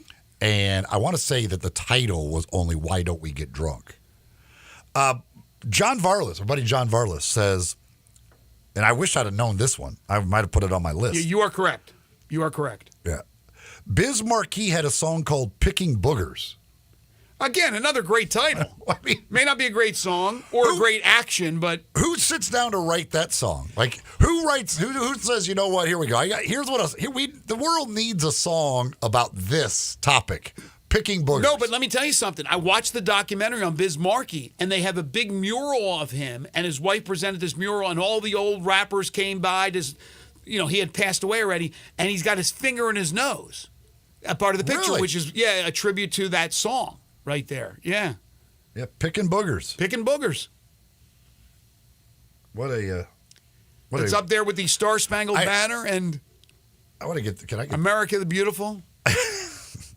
It's like Bridge Over Troubled Water. I think it's when you start thinking of great songs. I need to find the lyrics to this song. I want to see. Hey, we've all been there. Why can't I find the lyrics to this song? What is Jerry's little soliloquy in Seinfeld when he was accused of picking? No pick. No, that's not the Biz Markie. It's a poem about him. Where can I find the lyrics? John says, I like big butts and I cannot lie. Yeah, that's... Any more lists? No, that is it. That's it with the Where lists? is Picking Boogers lyrics? I want to go... I want to know I want to also know if Biz Markie wrote it himself, or is somebody taking songwriter credit? I don't know. But you asked Zach about old school rap. I mean, I know a lot of old school rap. I mean, when it first started to come into fruition, my gosh, there were so many great songs. Of course, Rapper's Delight is, I think, at the top as far as old school rap. But Run DMC may be the ultimate group. This says Pickin' Boogers was written by Big Daddy Kane. So it's something that goes way back then. Now, this may sound disgusting and like very gross, but it's sure to have you tripping, so listen close. It's not bright as the sun or sweet like sugar, but it's rather on the bug tip, and it's called Pickin' Boogers. I mean, that's genius. That's genius right there. That's... You know where that came from? I'm surprised Bob Dylan didn't write Pickin' Boogers. I don't think Big Daddy Kane originally did it. I think it originally came from Shakespeare, turned that into a song. I mean, that was from Othello, I believe. Now, what I'm saying might not be kosher to you, but it's still something we all have to do. So go up your nose with a finger or two. Sure. And pull out one or a crusty crew. I mean, this is just songwriting genius. This is... I wish I'd have written this thing. I can't even... This is just absolutely... I would like to know, just the atmosphere of what was going on when this song was written. He's probably picking his nose. What gave the thought of, you know what? Probably should write a song about this. He was probably picking his nose, and he goes, you know what? I don't want to discuss people by writing a song about snot. I'm going to go booger. Don't try to front like it's so gloomy and gray, because we all pick our boogers sometime every day. Whether out in the open or on a sneak tip, with a finger, tissue, or even a Q-tip. Take it from the Biz Markie, because I'm joking. And also remember this slogan, hey, Ma, what's for dinner? Go up your nose and pick a winner. Where's the what's for dinner have to come? Where is what's for dinner coming just from? Just rhyme. That? Just keep it rhyming. My gosh. There was a band called Snot. I think actually a pretty popular band in Southern California. Anyway, we're disgusting. We are, and I'm sure if you folks right now are getting ready to eat, you're disgusted by this. I'm glad somebody's speaking the truth. Picking boogers, has a very bad reputation. Sometimes you just have to do it. I give a lot of credit to John Varlos to know that. John Varlos might be a big Biz Markie fan. That's the mural I saw with Biz Markie with the finger up his nose. That's what it was. Maybe is that the album cover?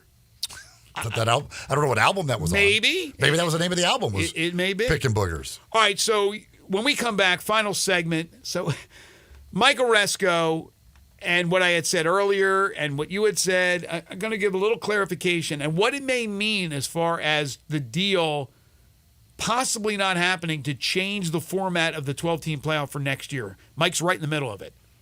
Right in the middle of it. He's one of the commissioners. Yep. And it has to be unanimous, by the way. So he's the one. Right now. Right now. But right now, he would be technically holding it up. Folks, every once in a while, a new concept comes on the scene and really shakes things up. And that's what's happened with Genesis Diamonds coming here to Memphis. They have changed the jewelry game here in Memphis with an amazing selection, amazing value, amazing service. And that's what everybody's experiencing when they go see them. Up to 30 times selection, what you'll find at other stores. No middleman prices that have been around forever, so you get great value as well. Natural and lab-grown diamonds in all shapes, all sizes. Free service for life on any purchase. A 120% diamond upgrade guarantee. Nobody else offers that. A 120% diamond upgrade guarantee. World-renowned designer rings that other stores aren't even allowed to carry.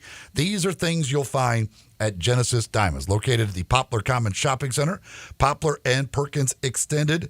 Go by, check them out. You don't buy anywhere else until you at least have given them a try. Check them out. You're going to be blown away from the moment you walk in the door through the entire experience that you have at Genesis Diamonds. This is Sports 56 Mornings with Greg and Eli on Real Sports Talk, Sports 56 and 98.5 FM.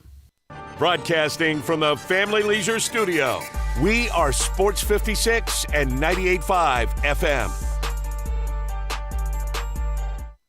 If you want a great experience, you need to go to Genesis. Meet Kendall Womble, who shopped several other jewelry stores but ended up at Genesis Diamonds with a bigger, better quality diamond for less. Based on what I had seen elsewhere, I didn't know that this size diamond would be possible for me to have on my finger. Are you ring shopping? Genesis Diamonds has one of the nation's largest selections of GIA certified diamonds at the guaranteed best prices, bar none. You're going to get the most value for your dollar at Genesis Diamonds. You're going to get the best customer service in town and probably in the entire state. And that's what Kendall really loved. The personal attention, the relaxed environment, the no-pressure shopping experience. This jewelry store was like home. It wasn't walking into corporate America. Nothing's a sales pitch here. It's all genuine. They're like a family. Genesis Diamonds. There would be no reason that I could ever think of that you would not go to Genesis first. And if you leave Genesis and try to shop around, you will come back to Genesis. Memphis's direct diamond importer at Poplar and Perkins Extended. They're taking care of beerness in Memphis right on the river with Grind City Brewing and all of their great products. Look, this was a dream come true for a father and son duo. And if you have not been to that brewery right on the river, just to the north of downtown, you're really missing something special. And now you can't miss their products. Wherever you go, you see a brand new label. It's clean, it's beautiful, it's distinctive. You'll know Grind City Brewing, and of course you know their products like Poppy's Pills, that great Pilsner, or Tiger Tail, that very creative craft malt liquor. There's the new Thaddeus Amber Lager. That is absolutely a great light beer. There's the India Pale called Godhopper. It's outstanding. And then there's the Belga, the Belgian-style wheat ale. They keep bringing hits at Grind City Brewing. 5-Ash Roofing, it's what we do. Roofing and siding, gutters too. We're the pros you can trust to get it done right. Call on us. 5-Ash Roofing, the name to know. 5-Ash Roofing, the only way to go. 5-Ash Roofing, it's what we do. 5-Ash Roofing.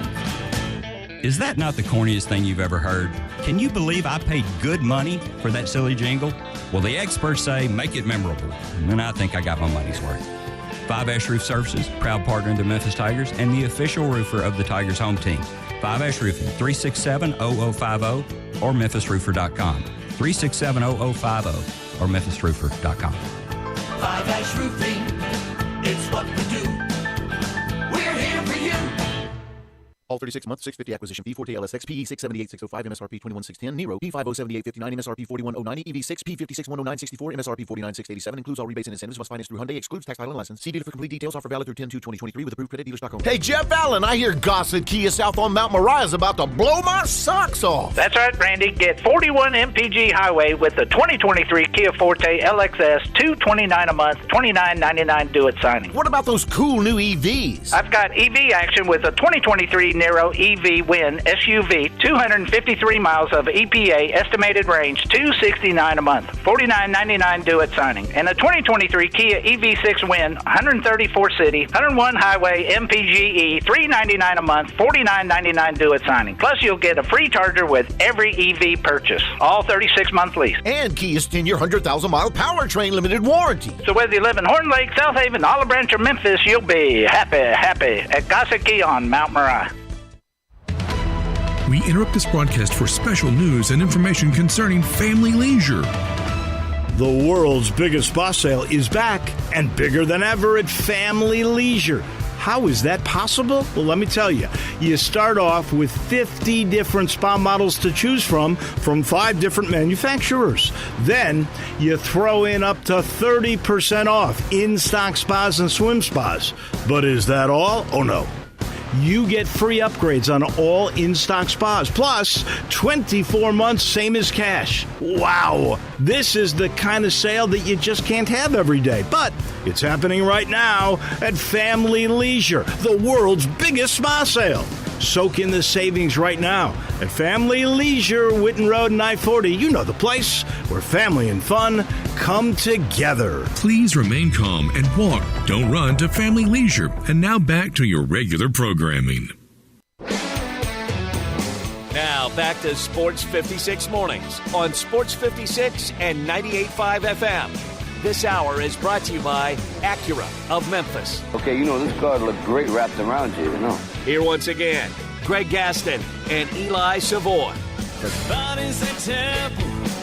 right, so commissioners from the college football world are meeting in Chicago, where a vote is expected to take place about next year's change to the 12-team college football playoff format, which originally was a 6-6 format, the top 6 ranked conference champions, and then 6 at large. Well, they're talking about moving it to 5 and 7. Well, Mike Oresco, again, interesting comments from Oresco, has now said that in 24, this upcoming year, 2024, next year, right, 2025, which will be the last 2 years under their current deal, he wants to keep it the way it is. But he says he's worried about future access for the college football playoff starting in 2026. And so Ross Dellinger brings up the question, would he vote for an immediate format change if given long-term access? He said he's open to compromise. It has to be a unanimous vote. So if Oresco sticks to his guns, the format will not change this from 6-6 to 5 and 7 for the next 2 years. But again, if he's told that starting in 26, there will be 12 at-larges. If he pisses off Sankey in the Big Ten.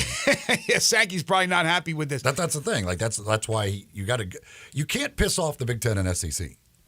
Because all of a sudden you're going to have 12 at-larges and then you're screwed. So that you got to go with what makes sense. Yeah, see, when I really saw the story last night, they were questioning why Oresco would do this. I said, yeah, that's why I wrote it down as a topic. But then I see today, it's like, no, he's not talking about the next 2 years. He's talking about keeping that 6-6. So we'll see what happens as far as whether they even have a vote on this.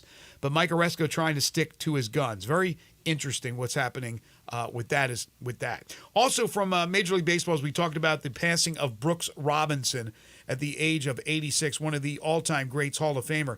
But if you look at the all-time great third basemen and you go by career WAR plus other stats, there's no question Mike Schmidt's the greatest third baseman to ever play. His WAR, by the way, 106.8. Second is Eddie Matthews at 96, Wade Boggs at 91.4, George Brett at 88.6, Chipper Jones at 85.3, and then Brooks at 78.4. But Robinson's defensive WAR is 39.1. That's the third highest in baseball history at any position, only behind Ozzie Smith and his teammate in Baltimore, Mark Belanger, at shortstop. So there's no question. Mike Schmidt, who won 10 Gold Gloves, including 9 consecutively, won the MVP in the National League 3 times and was the National League home run champion 8 times. So Brooks, one of the greats of all time, but the greatest, I don't think you'll get many arguments from baseball people, is Mike Schmidt.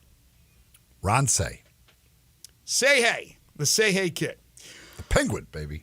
Tomorrow on the program, Kerry Miller joins us at 7:45 as we talk Major League Baseball, final few days of the regular season, what's going to happen with the wild card races. And then we'll turn our attention to the Tigers and Boise State, and what a Saturday it should be. Ryan Silverfield, Tigers head football coach, will join us at 8:05. We'll have the Tiger Football Report at 8:25, and then the AutoZone Liberty Bowl Inside College Football Hour from 9 to 10 with Harold Grader and our world-famous Pick Six. We want to thank to Michael Cole, Jerry Palm, and former Tigers quarterback Danny Wimprine for joining us on the program today. Waldo and Friends on Sports 56 is coming up next.